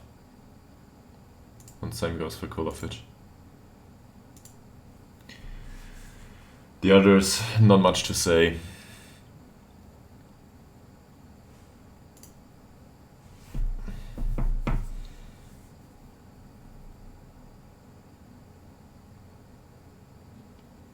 So the longer the season goes on, this look more and more looks like it could be mid-table. What we're going for. 1 to 2 days, okay, it's just a bruised ankle. I'm glad with that.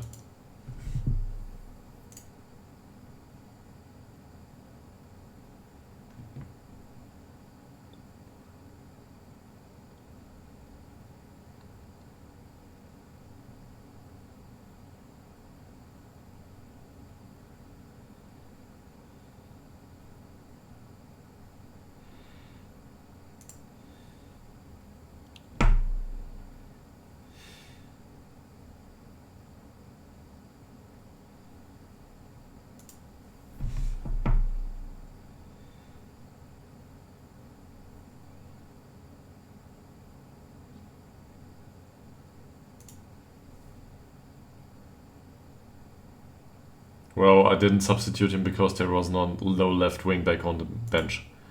This kind of questioning.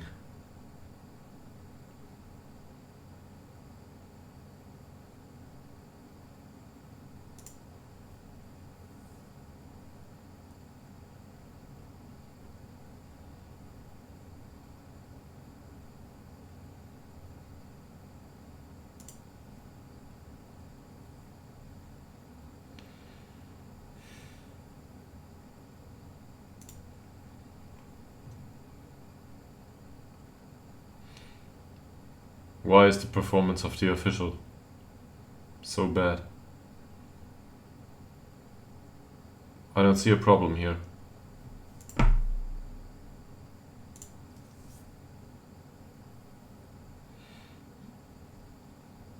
Well, the reason why is probably because people got used to how we play, maybe.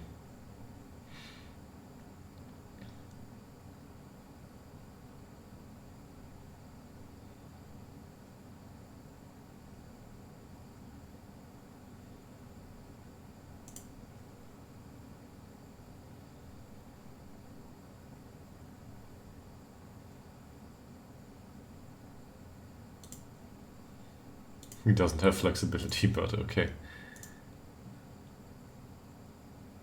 Let's just fake it until he makes it. Great. Don't care. So Ekman probably won't play for the next game due to his injury.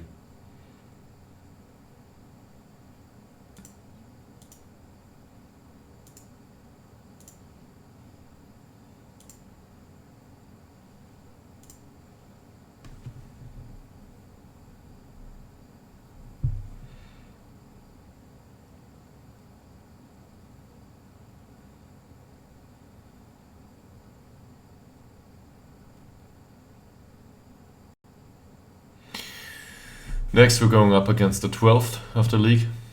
At this point probably tells us something. And afterwards we're going up against Dalkurg FF, which are first in the league, which we sold Bob to, and which are likely to go up, obviously.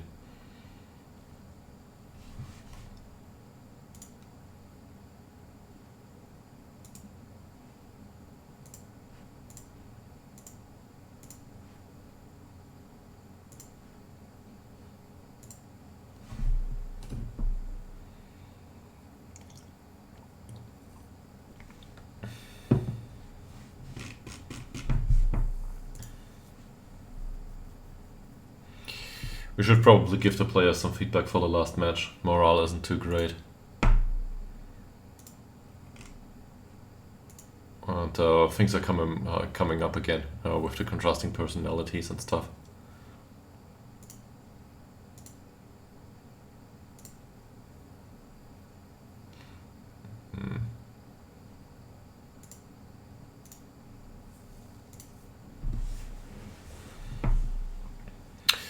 Next game is against IF Sylvia.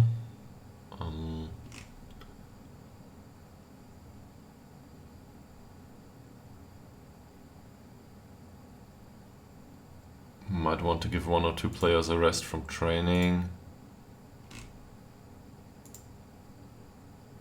For example, Holmström. Individual training load has been heavy. Okay. Yeah, I mean, we don't need him to train all the time.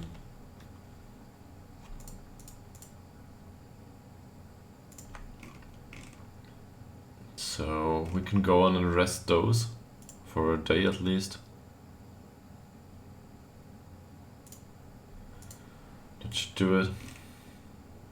Did I forgot Shabanach?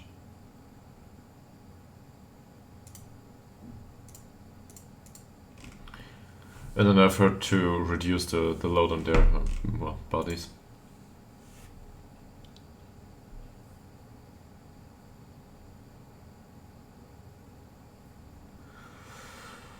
Arsenal is discussing a new contract with Gabriel Jesus. Okay.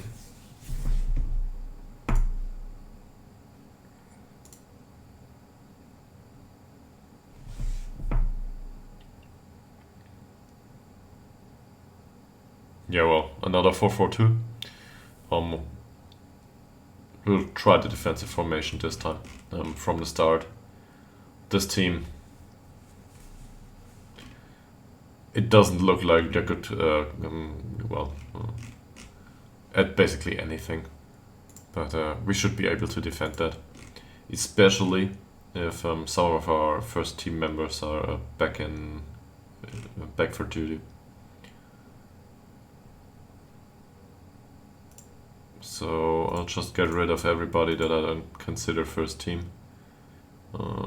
Actually, for sale isn't either these days.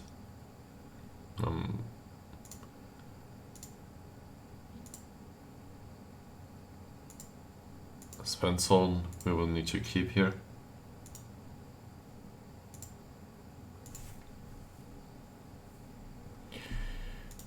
Ball winning midfielder would be Asarson these days.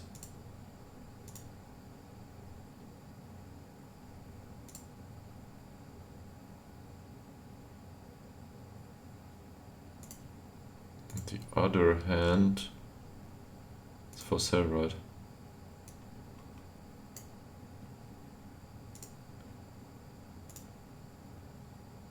Yeah.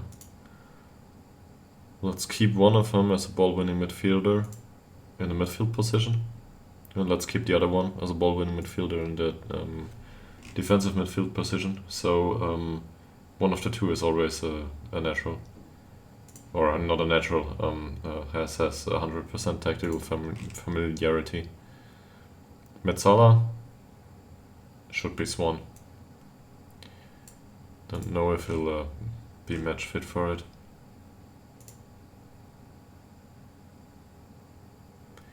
Noted winger should be Telander. Same story. Don't know if he'll be ready to play. And here is Bergman. Skillermer, well, where's Skillermer? He didn't have a good game, let's put it that way. And here's Holmstrom. Item 2. Stolt? I don't think so.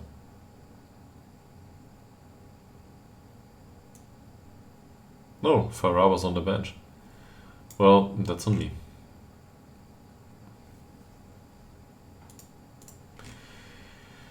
Okay, so I wanted to give some feedback to the players. I think I'll rotate once through the entire squad and just have a look at what they've been doing lately. Conceding 2 isn't good. Passing was okay.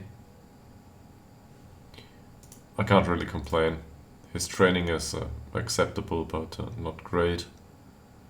Recent form 6.82, that's not horrible, but it's not great either.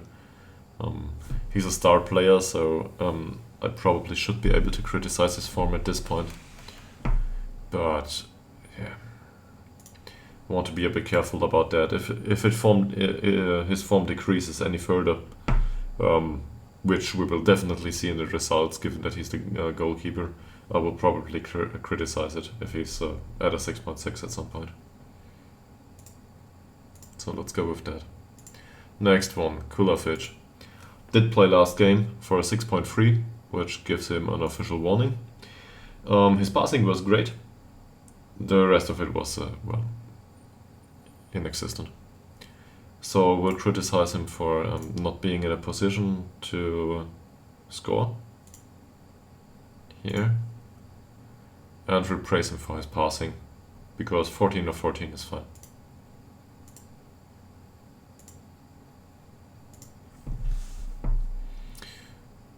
Also, conduct-wise, not a problem with him.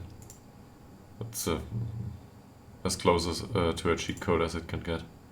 His form, not doing good. But we'll try to support him.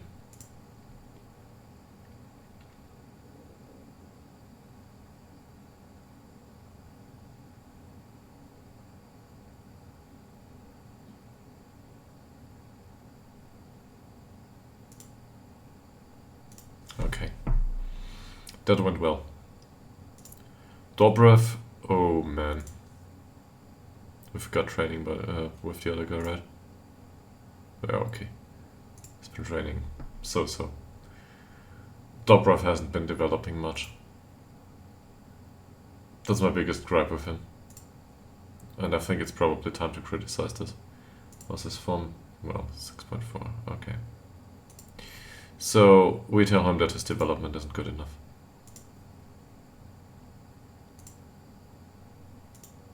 So it's his fault. I'm not sure. Also, he doesn't create any chances here. Last game.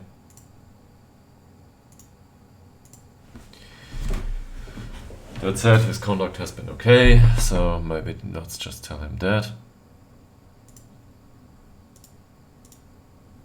And is there anything about his game that was fine last match? Not really. I mean, he was fouled 3 times, so his dribbling certainly shows, but no. Didn't make much of difference. Malte Ekman. You haven't been playing great. So, injury or no injury, no key passes, no chances created. As a register, that's what he's paid to do, so let's criticize this.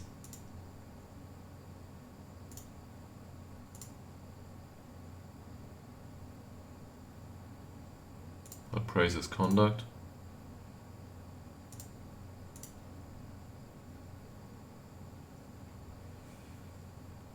How's form? 6.8. That's in the middle of the road. Nothing to criticize yet. What do we have in training? Oh, he's been injured. Yeah, true. So, no training performances. We could go for... There's register. We could go for overall development though. He didn't develop much, if we have a look at it. It's just his long throws improved, finishing decreased, and it's basically nothing. So I think we can say that we are disappointed with his development, which we can't right now because we can't criticize training. Okay, so onward to the next one. Estefanios isn't at a club right now, but let's use this opportunity to have a look at his loan performances, which haven't been great either. 6.37 is bad.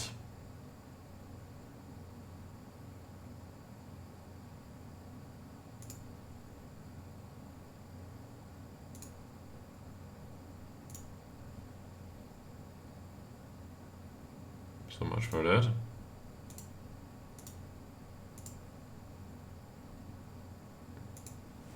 Farah, how have you been doing?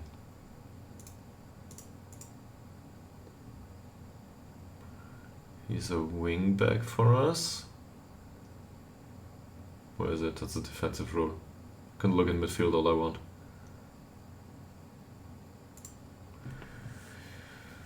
That's not really bad, but it's not great either.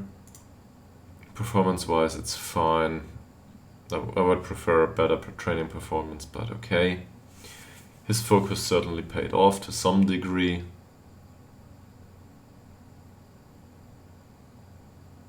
How's his form? Not good. So 6.7. Usually I won't criticize a form in this situation. I just want to try what happens.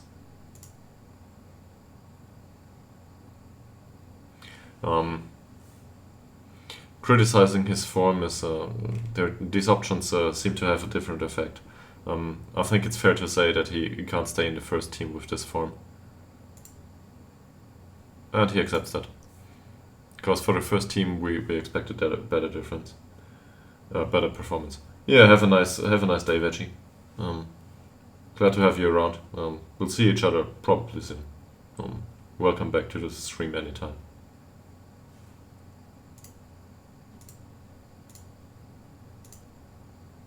Flag guard. What do we do about flag guard? Well, his training performances haven't been great. He's learning a trade right now. What about his form? 6.6 in the last game. A lot of one-headers, as usual.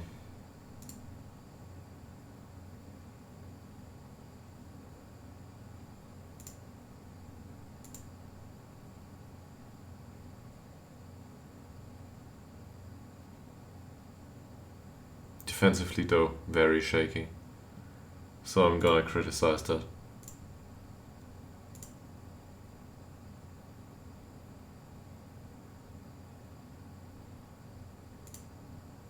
Okay, let's apologize for that. Fine.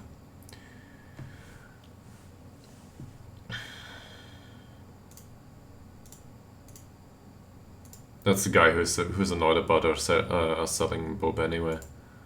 So yeah.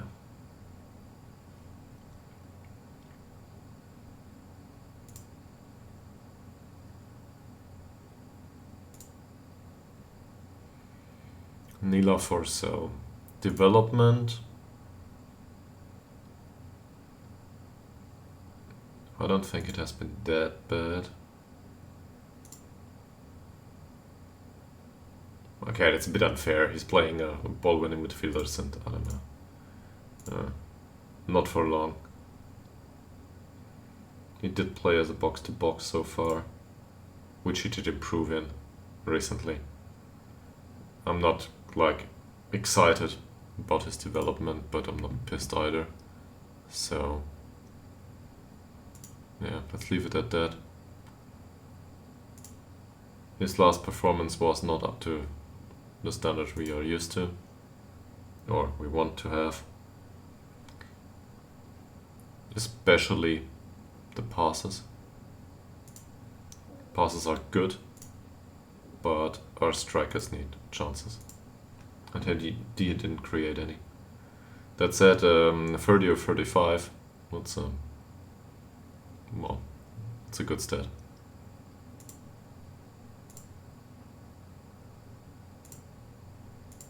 And he certainly was happy with the praise.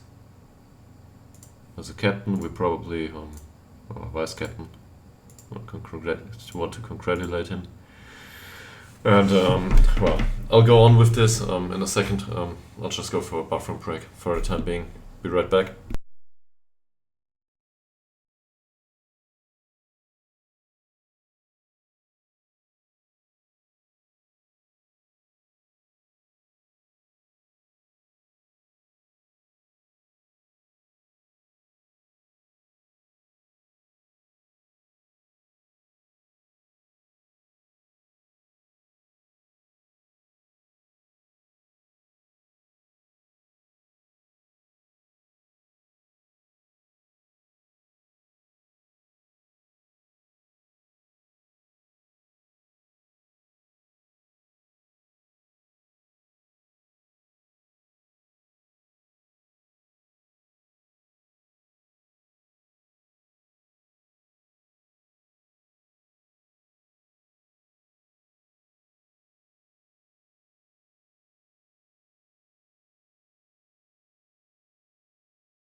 Alright, that took a bit longer than I thought. But I went into the kitchen for some leftovers from yesterday. So you will have to deal with me eating on stream, sorry. Where were we? Yeah, for Zelda. Okay.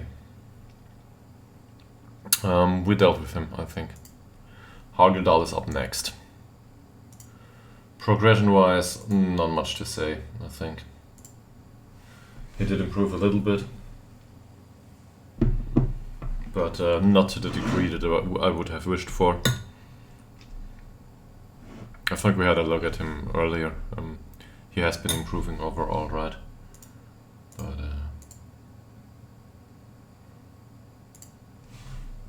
yeah, he did.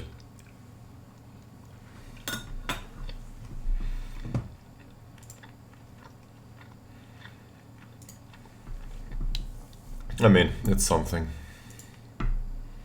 Last game he didn't play, not much to criticize. Should get back on the pitch. Jankovic is not at the club right now. How is his loan spell been? That's fine. Yeah, the 6.1 isn't good, but the rest of them are okay. I wouldn't praise his loan spell just yet.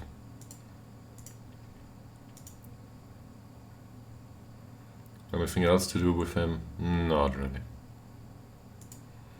Olaf Karlsson, also out on loan. How has he been doing?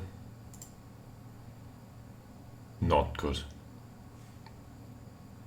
I mean, he's played every game, but as a bench player in most circumstances, he hasn't been doing well.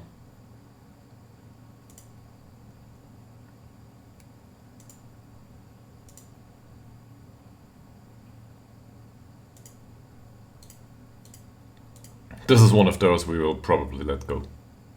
Looking at this, not much of a surprise, I think. Okay. Castores has been at the club. We'll try to get rid of him. Honestly, at this point, I would be happy to let him go for free. Just want him gone.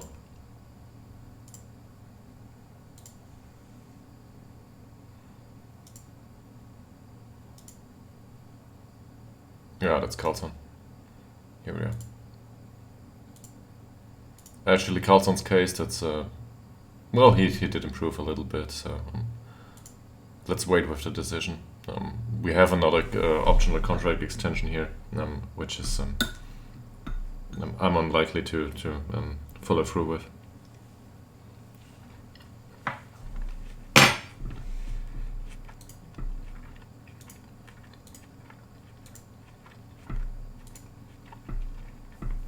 Lind.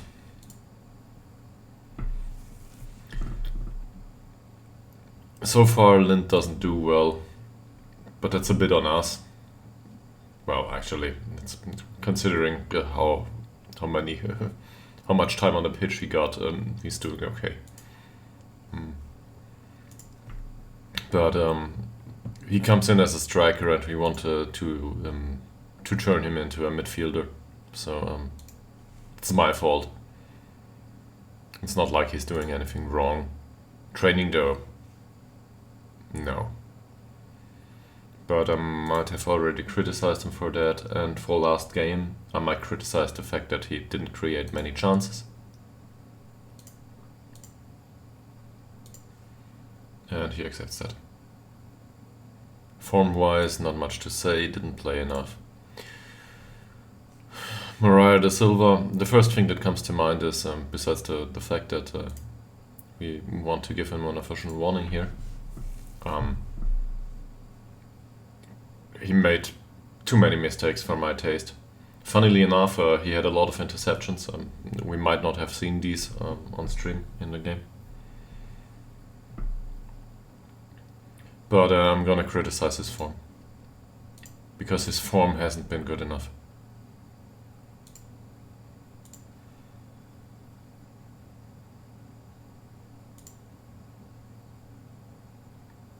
conduct-wise, not much to complain. So we can congratulate him on his conduct. Training.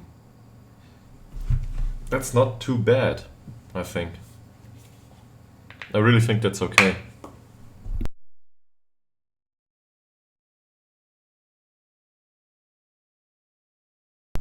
So, yeah. How has his development been?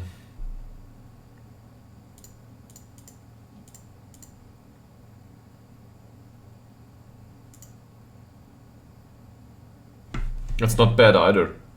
It's also not great, but we can probably deal with that. That's fine.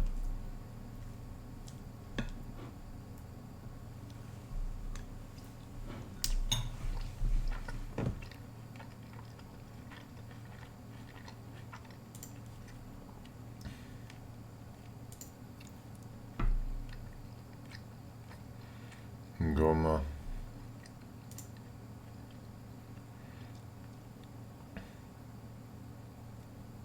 Well, development-wise, he doesn't do well. Form-wise, 6.78 is a weird spot. I'm not really happy with it. I'm not really willing to... Well, let's go for it.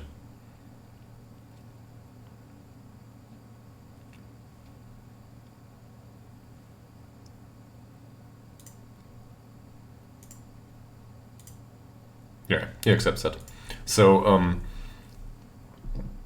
in the 6.6 to 6.8 area is difficult, because on one hand it's not good enough for the first team, and they usually accept that. On the other hand, if they're very confrontational for some reason, due to their personality or I don't know, anything else, might already dislike you, for example.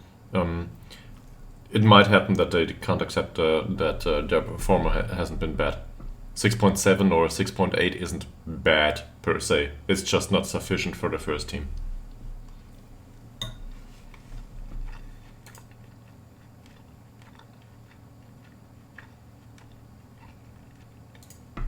And in the last game, he came on and didn't make an impact, so no use criticizing him for it. Robertson hasn't been around the first team or the squad lately, but form-wise we can certainly criticize him.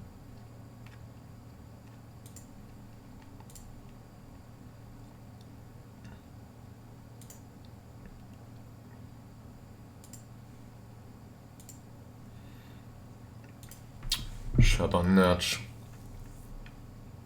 Well, the training has been horrible, but I don't think he declined that much as a footballer. Nah, it's a wash. I mean, he lost some points to some degree, and this is certainly concerning here.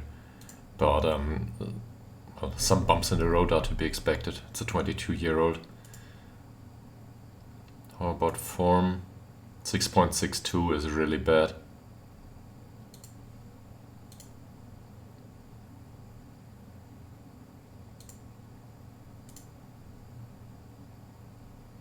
His conduct is great.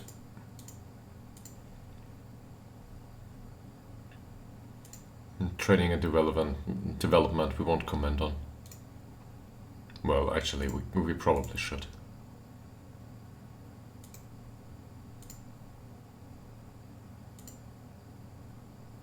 Okay. Skillermo, how have you been doing? Training-wise, not good.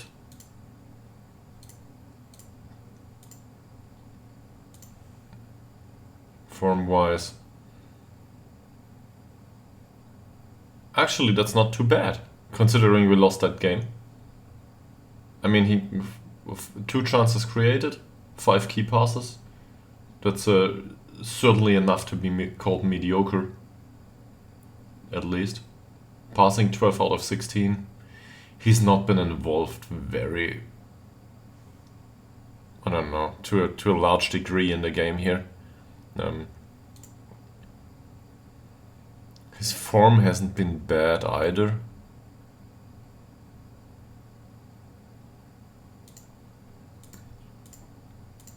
I'm a bit conflicted. There's nothing to praise here, but on the other hand, there's nothing to criticize. If everyone in the team would play like this, we probably wouldn't have this debate.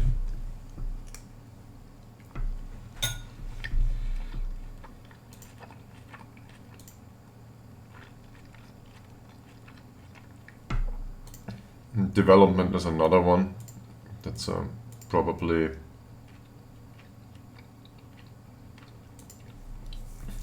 No, it's not difficult to assess. He's improving. Problem is, he's not improving enough to praise him for it. Because, well, that's one of those weird Football Manager things. I think those dialogue options are fit for, I don't know, Premier League or something. This is not considered a good improvement. This is considered normal up and downs. But from my perspective, this is a good improvement for this club. But I won't be able to praise him for it. He won't accept it. He'll say, I don't know, I'm stupid or whatever. And so I won't do that, even though it's correct. Stolt. Well, Stolt's recent performances have been not good, especially this one. The one prior to that was fine with the 7.6. This one was horrible, especially defensively. Come on.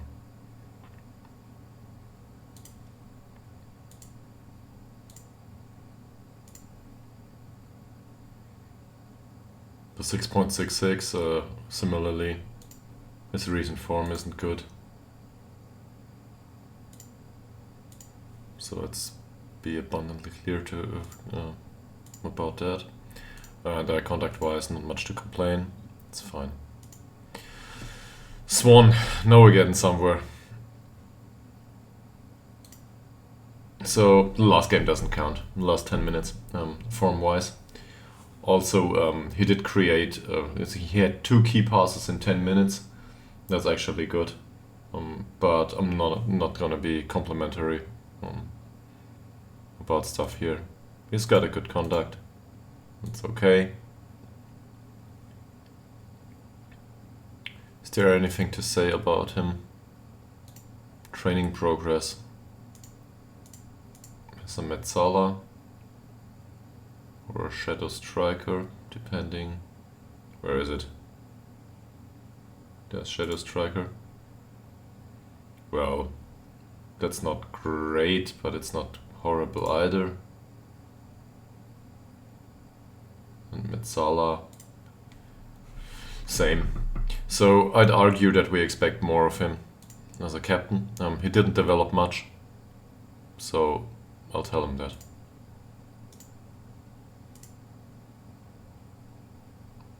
I've not been good enough. Okay. Well, maybe. Svensson. Svensson does develop.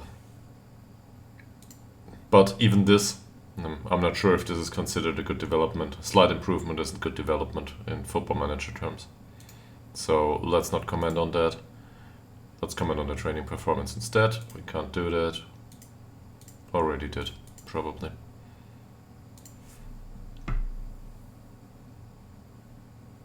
Recent form. Mediocre.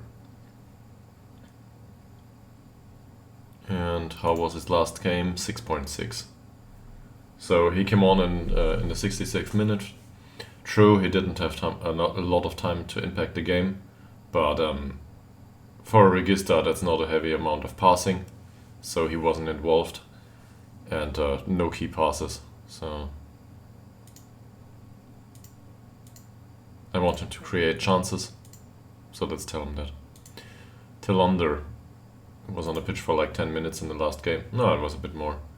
Still, well, no chances created. Passing was great, 4 out of 4. So let's praise his passing. Funnily enough, that's how it works. Even though he only played 4 passes. And let's criticize the lack of chances created. Same here. Fine. He's up to perfect morale now. Nothing to do here. Westberg.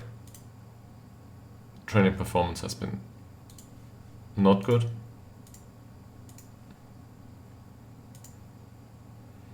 didn't play.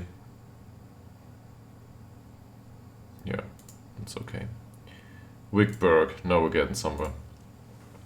6.0. I'm inclined to find that one. On the other hand, we find the 5.8 last time. That one was accepted. 6.0 is, well...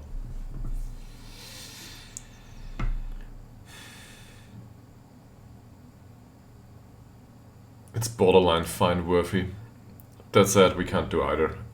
So... let's leave it at that. He still has 2 days of rest. For whatever reason coming on. Well, okay. Heavy match load. Yeah. And form-wise, that's bad.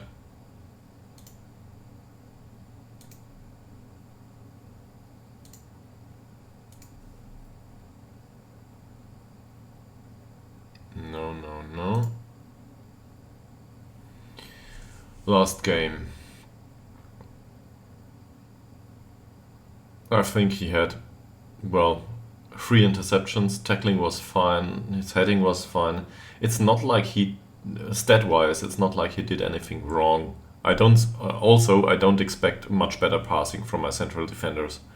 I mean, I certainly like a few more passes to be, well, played so that anyone in the team can pick him up. But on the other hand, I prefer him to clear the ball, if that's what's necessary.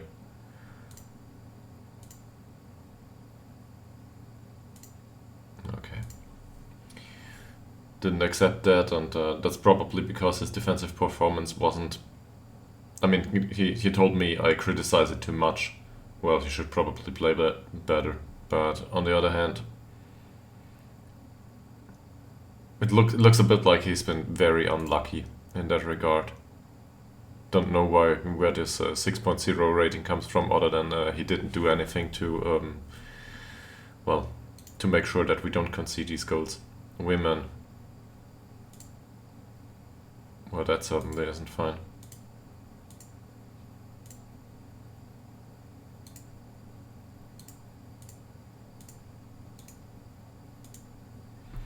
Auberg.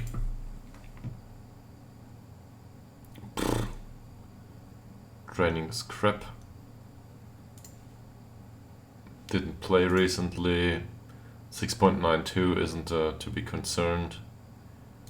I'll just praise his conduct and move on. He might play next game. Holmström. This is good.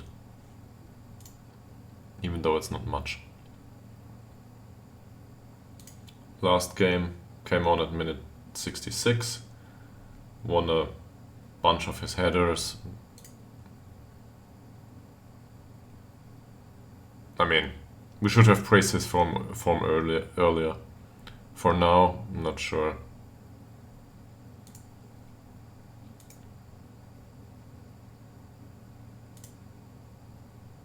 Yeah, doesn't have much of an impact, but well, at least he accepts it.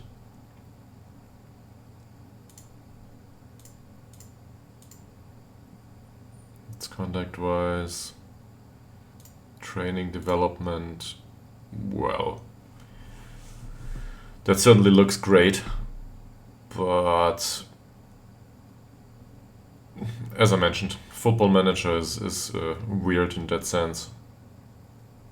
I don't think this is appropriate to congratulate him on his development. I mean, decisions remained as a 7. Composure might have gone up to an 8, but a single point isn't like a good performance in training in Football Manager terms. Zakar Alyssa, you've been at Kara for a while now. Well, we don't even have a performance here. Does he play there?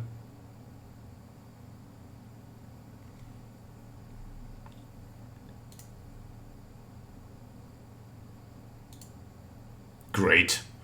So we loaned him to a club that doesn't even field him for anything. Might be out of the database. But they pay the wages, so whatever. It's not like he'll be useful for the first team anyway. With that positioning, marking, and decisions, we will sell him. Actually, we might try to do that right now. Would be open. Okay. Let's get rid of him. Asarson should probably eat, by the way.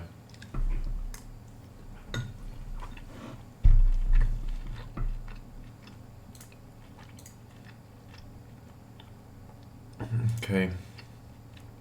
What are we doing to Asarson?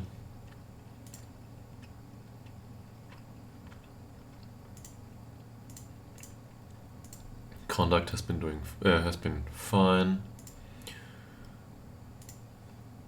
This stuff, not so much. I mean, he got better there. Now we're here.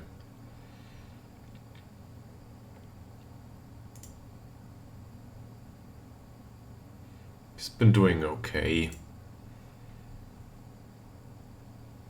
Form-wise, this doesn't look bad. But it's not like we can congratulate on a 7.08 or something. Yeah. Not much to say here. Bergman didn't play last game. Praise his conduct for a bit. Problem is his wage demands are too high. That's my biggest gripe with this guy.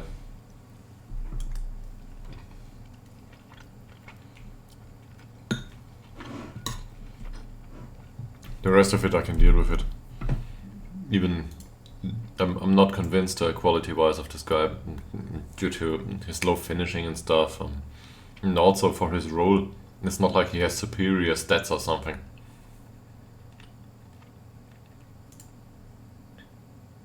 I'm honestly I'm baffled how this guy turned out to be an important member of the squad. But that's just how it is. Bjornsson isn't at the club. Bjornsson is out of the club, somebody pays his wages. His form has been well recently, apparently. With a 6.1 and an 8 and a 7. Well, I'd argue it has been all over the place, but okay. This is considered good form? Well, that's with us. Never mind. But we can praise his conduct, at least he stopped moaning so far.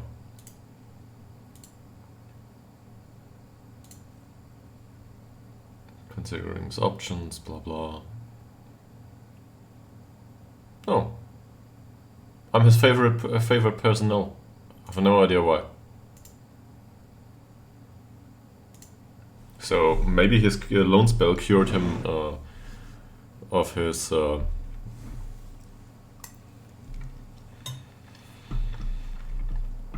expectancies, considering playing time after all.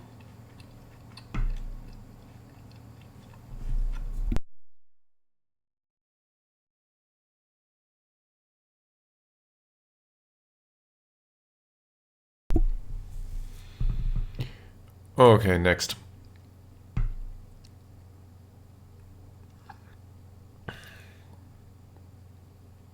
Well, I want Praise loan spell. Blanastrand.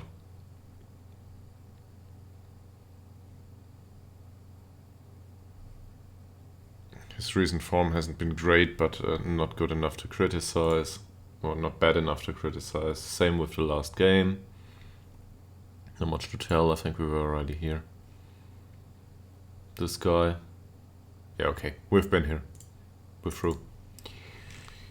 So, lots of individual talks.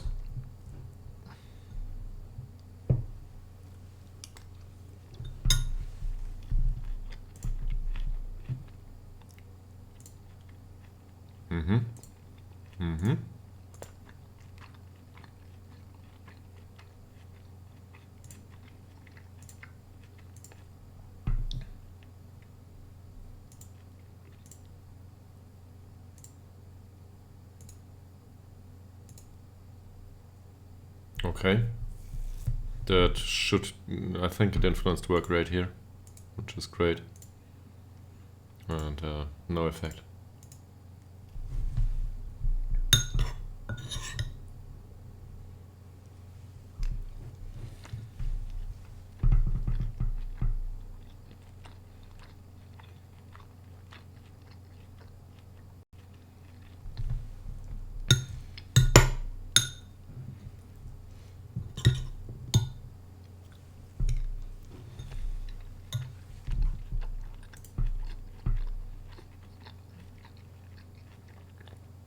Oh, this is the last week that is that congested with fixtures.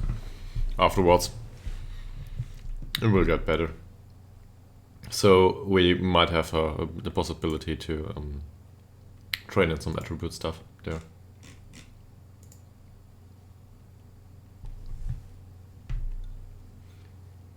Oh, true. We got some two guys on trial too. They're in the U19 right now. 19 right now.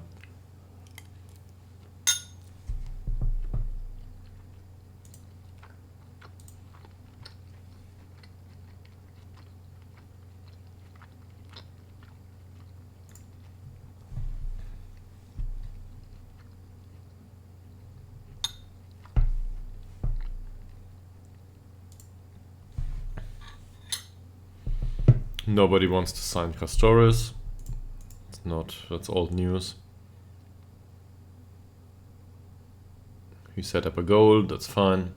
We're happy with that.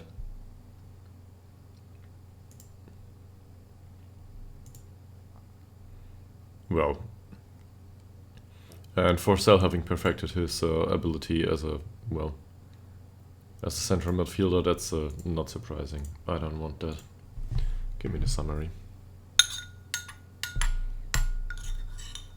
Overall, I think these meetings are a nice addition, but I don't know. I personally prefer the summaries to inbox.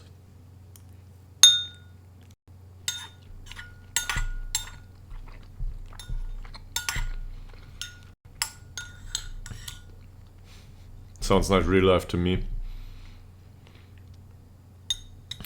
This meeting could have been an email.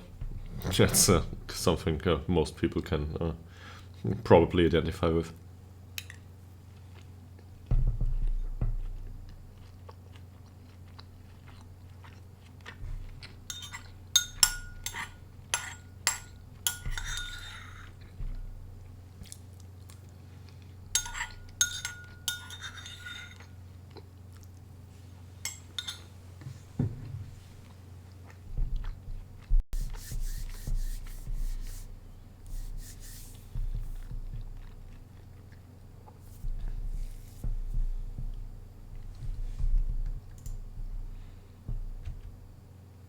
So, what will be different next game? Probably a weaker opponent. And we will try to field a stronger squad. I don't even want to go through this. Passing is no longer a weakness for Malta Eggman. Yeah, that's true. Let's just take him off training altogether.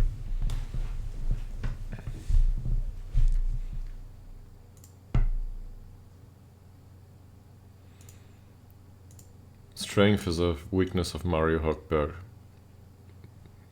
True. But do I really need him to be strong? Not really.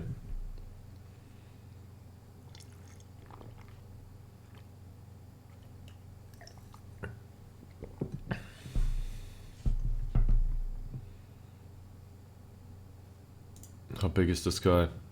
Okay. So from my perspective, I mean, he's lacking everywhere, but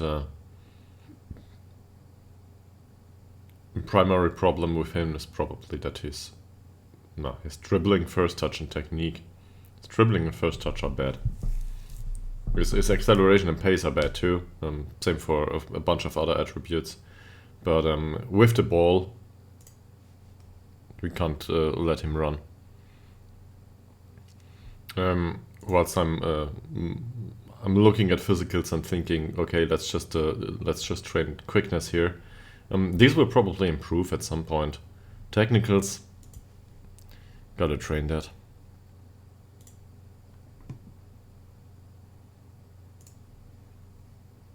So we're doing this. Castores, I don't care. Flag guard.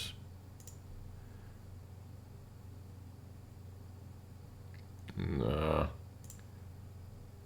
Quickness, yeah, quickness is a slight weakness, that's fine by me. On the other hand, yeah, no, training workload is now back to heavy, so. Okay. Nila for sale gets forward whenever possible. I don't think so, he's a ball-winning midfielder, so no, we're not gonna do that. He's training as a ball-winning midfielder anyway. And I don't want Wickberg to dribble at all, so that's not what's gonna happen. Shabanach.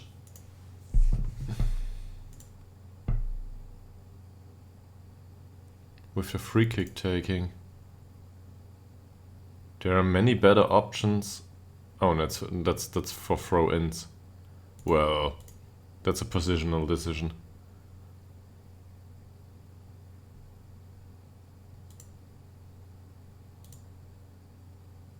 And I'm not gonna add foot development to the workload here. Eggman has got a bruised chin. Okay, Ytterhogdals signed a new contract. Wonderful. Kulovic signed a new contract, so now he's no longer on a non-contract and we can loan him out if it ever comes to that. On the other hand, now that Robinson hasn't played anymore, this guy actually made some appearances.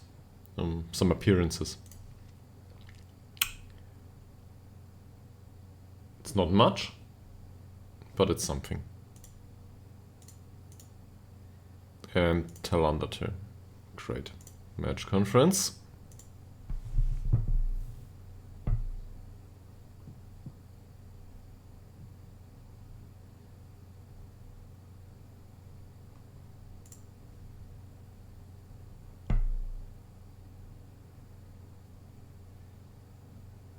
No.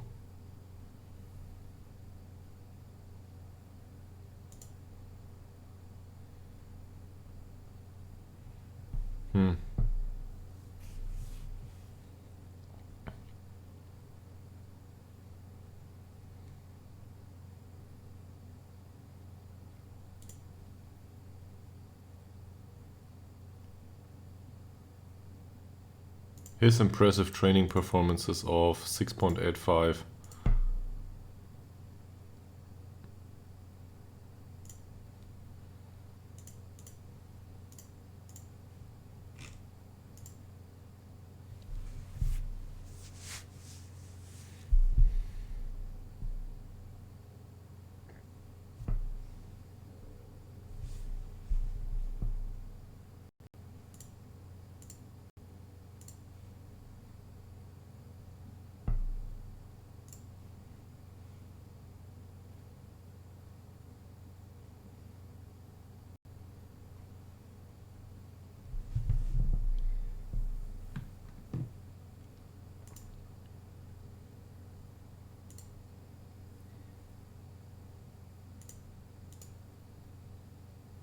Shabanach with another 1 year extension, yeah.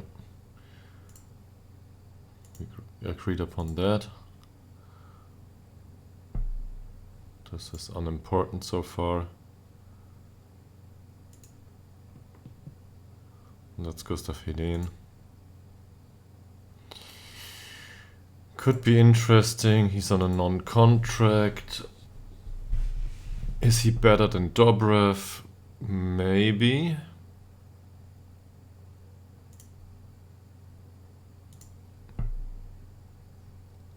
Well, a little bit, right?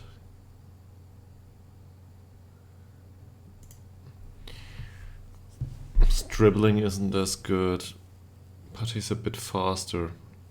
Long shots are better, passing is similar, technique is a little bit better. So overall, I'd say this is a win. This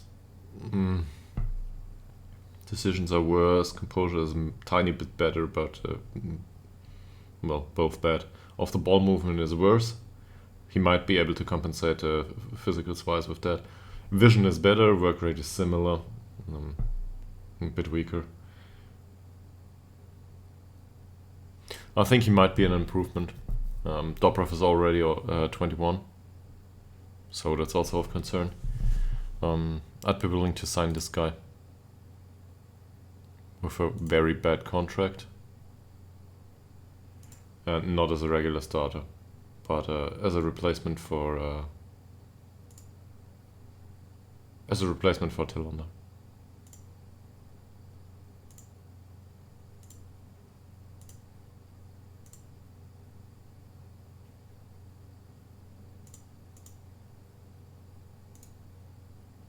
But I'm not willing to pay him 70. And well, for the suggested role, I'm probably also not willing to pay him 40. So there's no use negotiating here. I won't pay that. Maybe another time, but not today.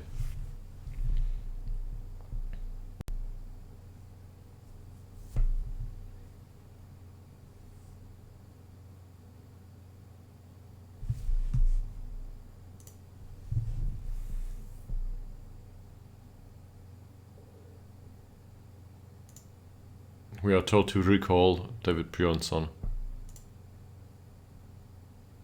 who is a fringe player at United IK. That might be important for us.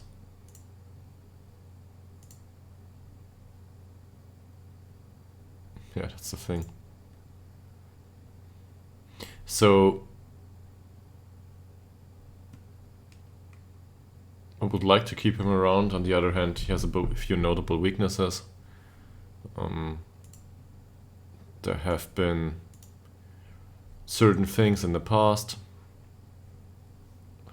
which resulted in us loaning him out anyway, or well, we wouldn't have decided on a loan if he wouldn't have started moaning about a new contract and stuff. Okay. Everybody is not match fit here. That's unfortunate. Well, match fit they are. Everybody is still under heavy load. That's unfortunate.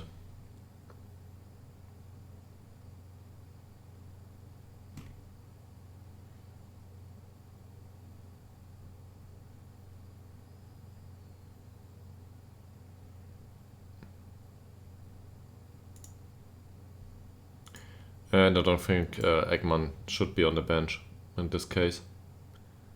Even though I'd like to have him there, but no. Asarson? Maybe. But I think we'll go with... well, Shabanach is not match fit. So we'll go with Asarson. Here, Wickberg had a horrible game last time. Ytterhogdals is our go-to central defender anyway in this situation.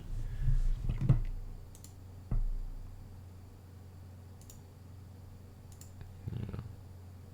Let's switch these two. Okay, they're fine with it.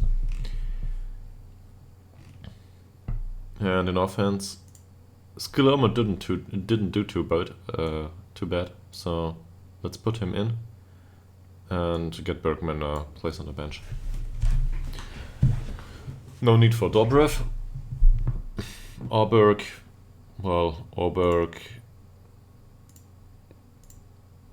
might get a place in the squad. He would replace Swan, which is on a heavy load. Let's put him on the bench actually. There's nobody for midfield that we want on the bench anyway. And then there's the decision between Lind, Kulafich and Robertson. That one's a rather easy one. Lind still needs to train on his new position. We'll probably give him match practice at some point again, but well, there needs to be some progression first. At least, I don't know. That's not good enough. Obviously, he's not a very flexible player, so we'll have to wait and see if this retraining thing is something that has any success in the future. And here's Kulafich. Robertson hasn't been doing well either, and well, might as well go with the one that shows at least a bit of potential, and more importantly, a training rating that actually implies that he is willing to put in the effort. Okay, just to repeat that, because I almost forgot it, we need 35 points. Season has been going great for the start, but now reality seems to set in. So we need the other 16 points, and then we can see where it takes us. But that's the most important aspect of this season. Opposition 4-4-2. We're trying to close down the middle here.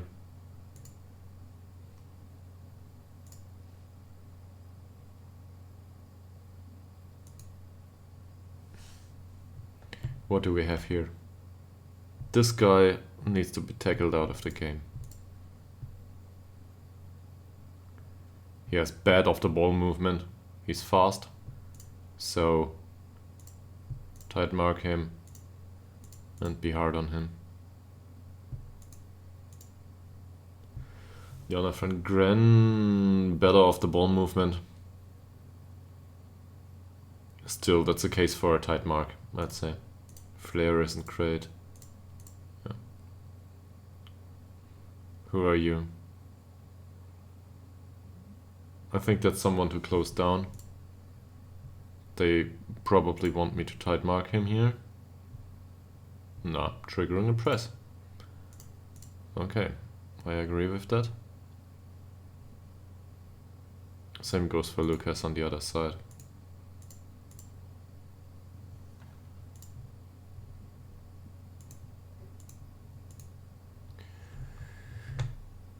And they should probably both be shown to the outside.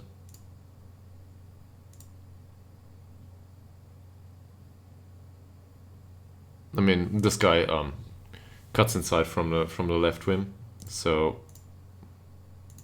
we'll show him on his left foot, which is the weaker one too. So this is fine to avoid him being able to cross in his role as an inverted winger or something.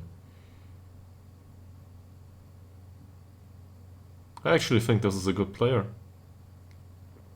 I mean, mentally not so much, but yeah, much too expensive for our taste. Okay. And what about these two? This guy has a really great passing. That's their playmaker. Let's add everything to this guy. And he's more of a mediocre player, even though he has the trait for the killer balls. But yeah, I'll think this one. This is Tilmar. He will be confronted with our Metzala.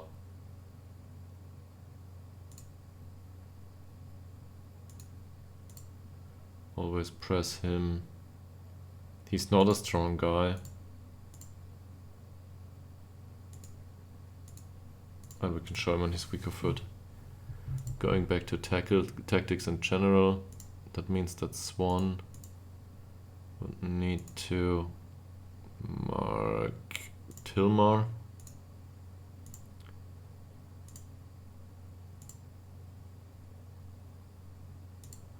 And he would need to mark Murkic, or whatever the name is. Okay. Let's give it a go.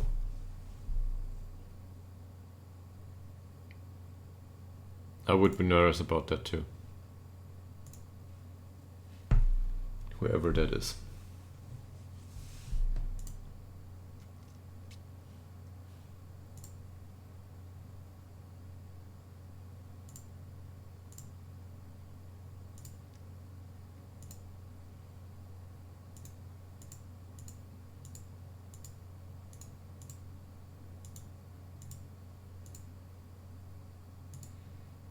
I'll try to ease the pressure here for the entire team. I'm not sure if that's a good idea, but we're away, and given the recent results, I'd expect some pressure to set in. Yeah. Good stuff, good stuff. What a stadium. Oh man.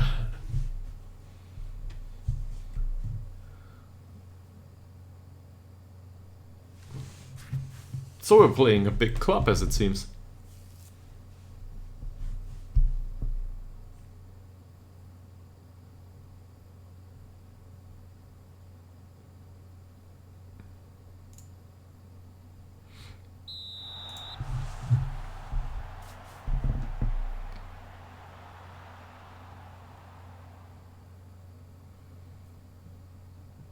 Ytterhogdals starts the match with a long ball for Tillander. Well.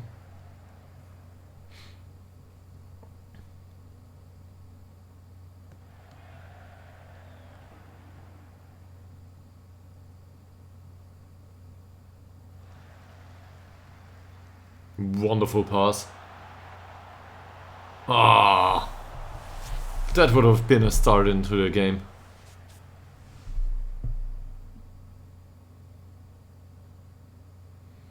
Forsell with the corner now.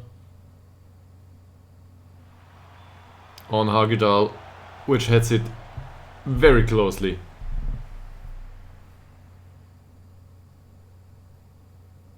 Those were two very good chances. There's Farah with the throw in. Back to Farah. And that's offside. Stupid. On the other side, Moreira da Silva with the throw in for Hagedal, who goes for the long ball again. Al Holmström will get to that one, but there's nobody in the middle to pick it up.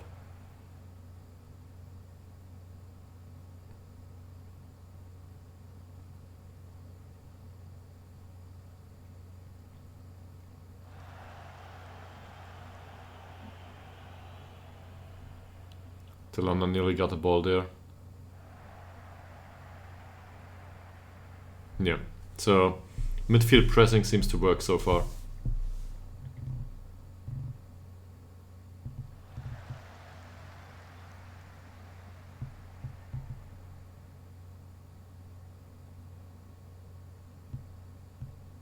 And Forsell wins the ball here. Holmström goes for the kick. Alright, he shoots.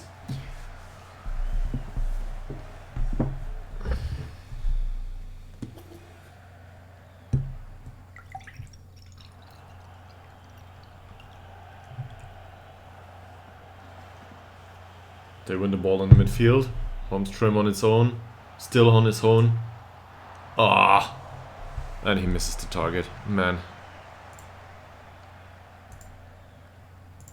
This looks like we're well in control of the game. Especially defensively. Tillander's dribbling all over the pitch. Just to pass it out on the flank to Farah. There's Holmström here. With another shot on the goal. That is blocked by the defender.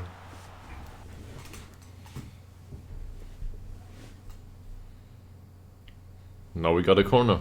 Taken by Forsell. For Hagedal. And now it's in. Took a while. But we certainly saw that coming.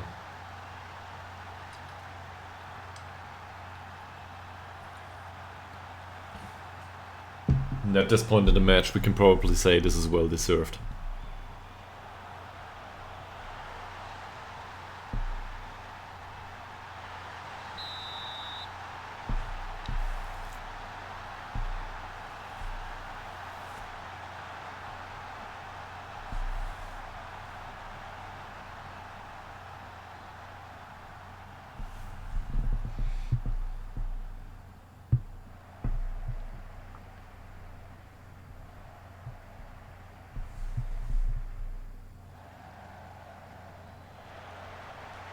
That cross certainly had to be avoided.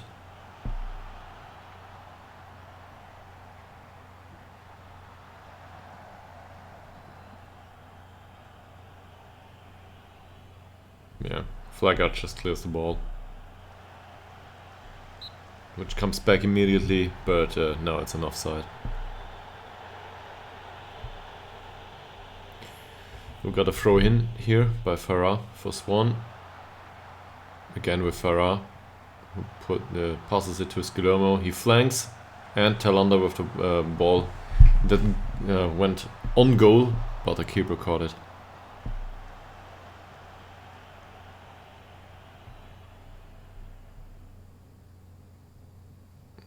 Swan won the ball here, and it seems like Lucas has taken the knock. Remains on the pitch as it seems.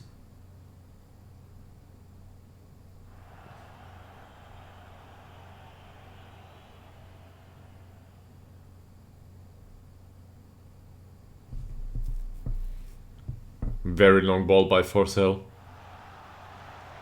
Normally that's not one of his strengths.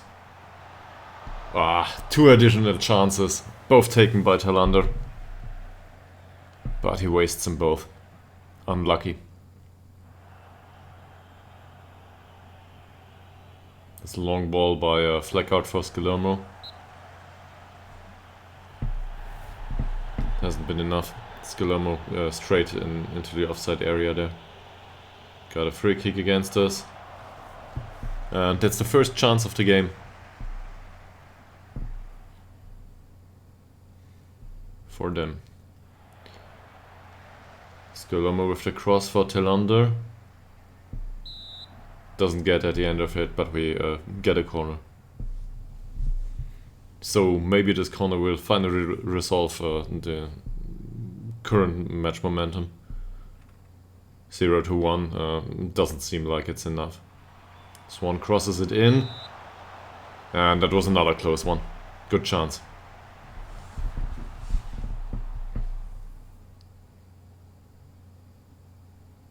Next corner taken by Swan. Takes a bit of time. Crosses it in. And Hagedal puts it in. Second goal. Wonderful. So certainly the set pieces made an impact here. If it goes on like this, maybe we should teach Hagedal to play as a striker. Fantastic header. Wonderful goal.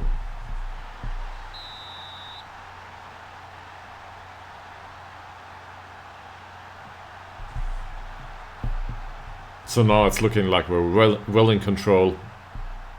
2 goals in front. I think we got this.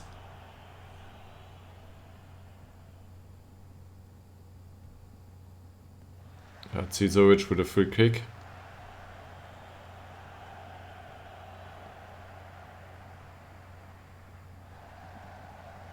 Oh, that cross comes in actually. That's an error by the keeper, but they managed to clear it. Planestrand didn't look good there. And they close the opposition down. So that's done. Lucas still on the pitch. Seems to struggle with some sort of injury. They started crossing a lot now.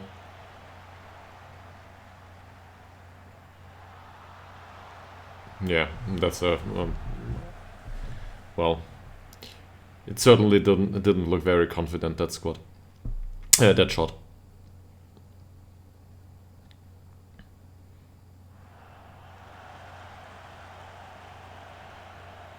Ooh, that's a wonderful pass, and an even more wonderful parade by Planestrand. Fantastic. They seem to gain some momentum now, which isn't good. But maybe we can compensate for that with a good team talk.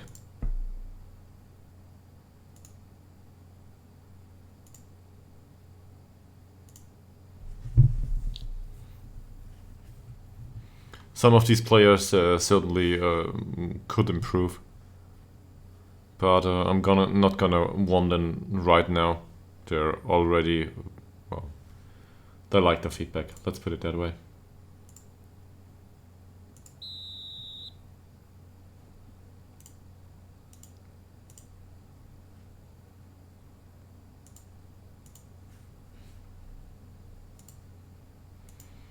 That goes straight to Farah, who passes it to flag guard, forward to Forcell, and that's it so far. Got a free kick by Swan here, goes for the long. I can't believe it. Third goal of the game by Ytterhogdal, hat-trick by the defender. Wow. So I guess that's 18 jumping reach for you. Wonderful. Couldn't be any better. Well placed. Impossible for the keeper to get to. And from a distance that is quite remarkable.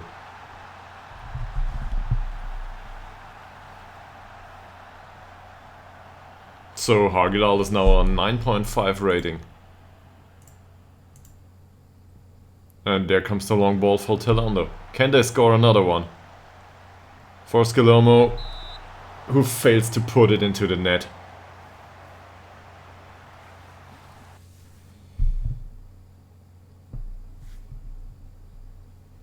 Far out of the corner this time.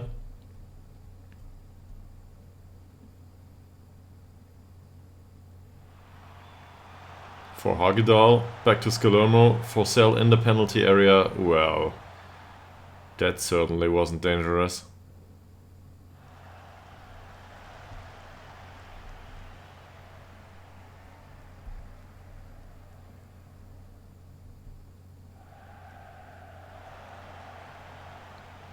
That's well cleared by the defense. Ball goes, comes to Tillander. Got Skalomo here. Remains in possession, and Tillander with the long shot. That looked much more confident than the other equivalent one on in the last half on the other side. Certainly looks like they are happy with their game for now. Forcell for Svensson, who passes it in, but can't reach one of the own guys.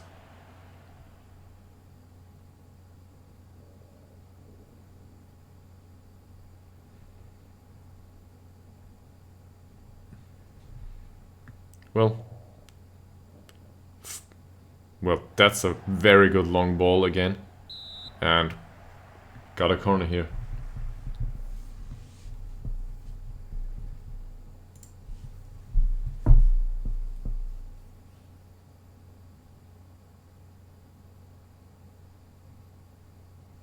We get another corner by Farah here, who takes his time, puts a corner in, and Ytterhogdal very close to scoring the fourth. Doesn't look like they can do anything about him.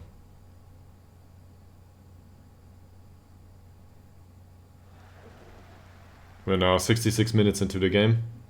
It looks like Ytterhogdal is finally a bit exhausted.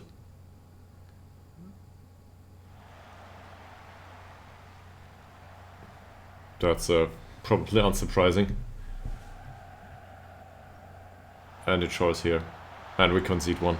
Yeah, that's on Ytterhogdal here.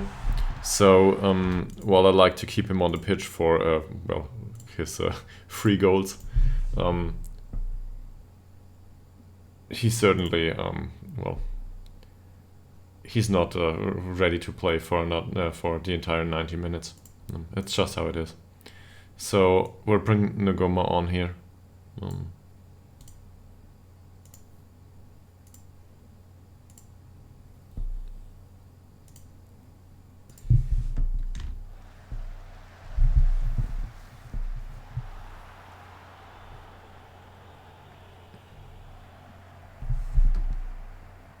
That situation here, he was in a good position.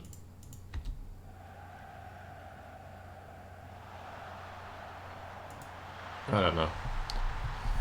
Should be a bit faster and just get to the ball in time.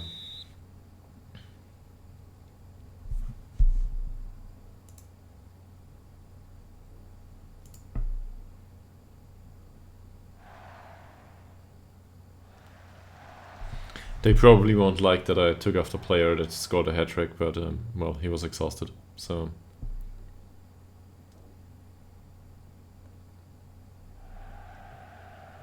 It's a good long ball.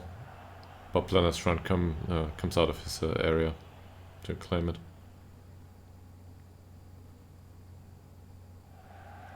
Long ball by Ngoma for Al Holmström. Gives it back to Tillander. That one crosses it to Skillermo. He's alone in the penalty area. Back to Swan, and there's the 1-4. Fourth goal of the game for us. So, as much as Hogdals' mistake hurts, it doesn't look like it matters in the overall picture.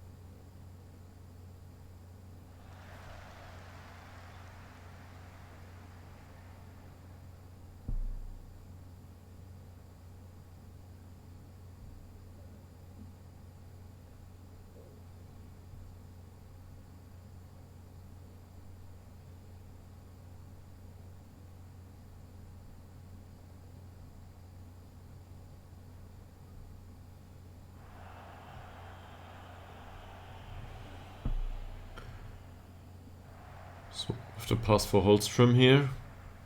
There's Svensson. Skillermo, will he put in the flank? No.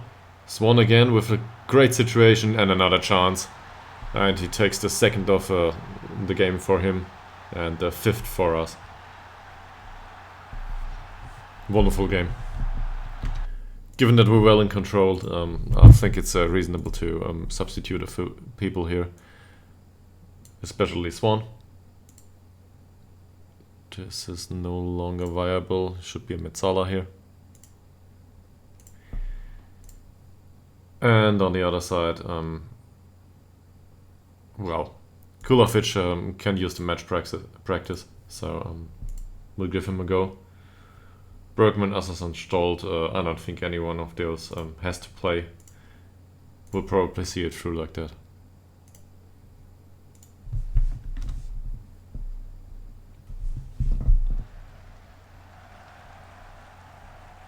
Skillermo with the pass for Swan, who just dribbles into the penalty area.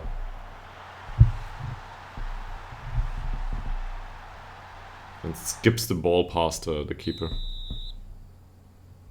Not a problem.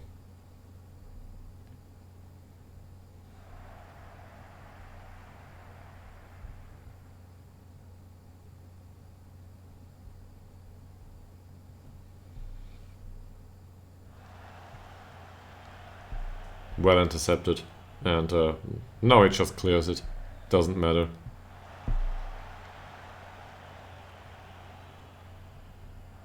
So we got 5 goals here.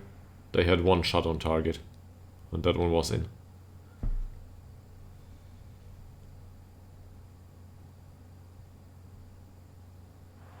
The Gomma should have let that one go out on its own. Probably was a bit confused. Might have been a lack of communication there.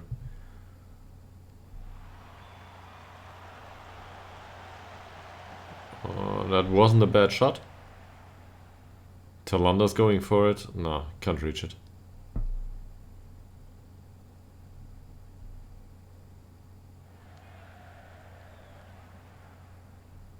Tilmar got a second yellow card here for their side. That long ball is offside. He also failed to hit the target again. Without the offside it would have been a wonderful chance, but in this case not so much. Got a long ball for Tillander here. That might come to nothing. Oh, he wins possession there, crosses it in, but he can't find Kulafic with the cross. Or one could say Kulafic's movement was a bit restricted there. Forsell with the ball in midfield, puts it through to Kulafic, gives it to Auberg, and we gain the free kick. Who's going to take this one? Skillermo is. Okay. Puts the ball down. And tries to put it in a long corner. Would have been on target, but Machini is at the right position and can grab it fairly easily.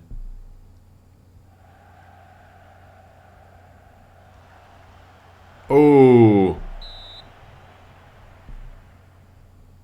Well, he certainly lost the ball in a very dangerous position there, and Skillermo was very attentive to look to that.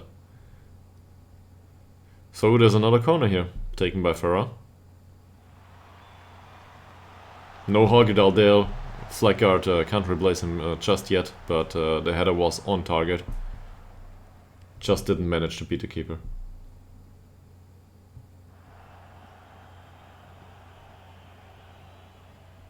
Svensson with the very long ball, just as we expect from a Register. And another corner. Skillermo had a great game so far. The rating of 8.6 certainly reflects that. Corner taken by Farah, but this time nobody's got his head on. And for us.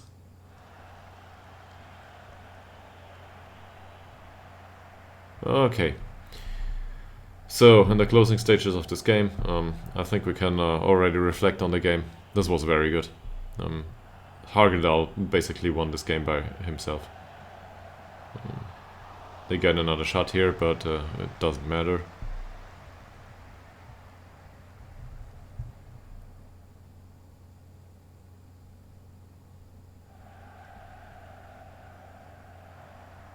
Kulovic distributes that one very well.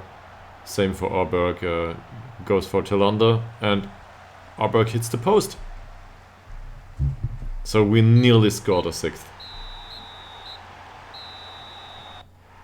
Looks like stadium sizes are not everything. We managed to beat them very confidently, so we can be happy with that.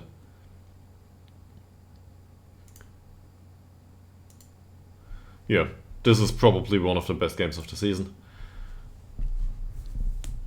And while we conceded one, which I'd ideally want to avoid, on the other hand, the guy responsible for conceding that goal, he also scored 3, so I won't be angry about that.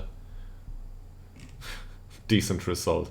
That's kind of an understatement, I think.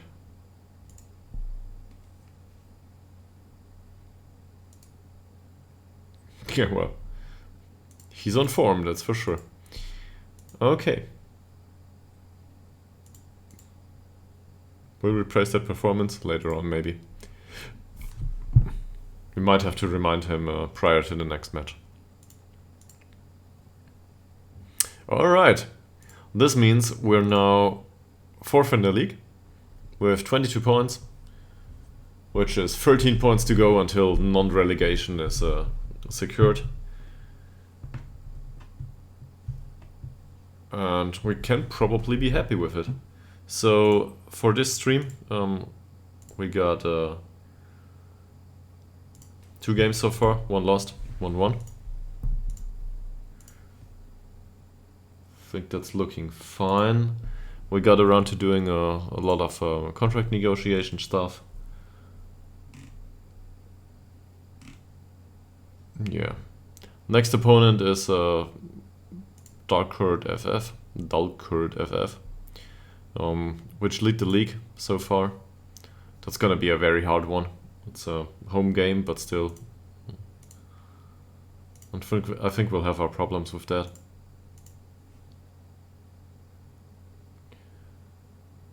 Yeah. Okay. If you followed me so far, and if you have enjoyed the stream, I'd be glad if you leave a follow, that is. I'll probably continue streaming later this afternoon. I don't know, maybe in an hour or 2, maybe in 3 or 4. to make use of the free time that I've got on my hands so far. And we'll definitely go next time for this game. So that'll be later today, probably. And in the weekend, I will have to see how I schedule streaming sessions. I'm still trying to figure out that stuff. Anyway, thanks for taking a look. Thanks for keeping me company. And feel free to follow if you didn't do already. That's it for now. Later.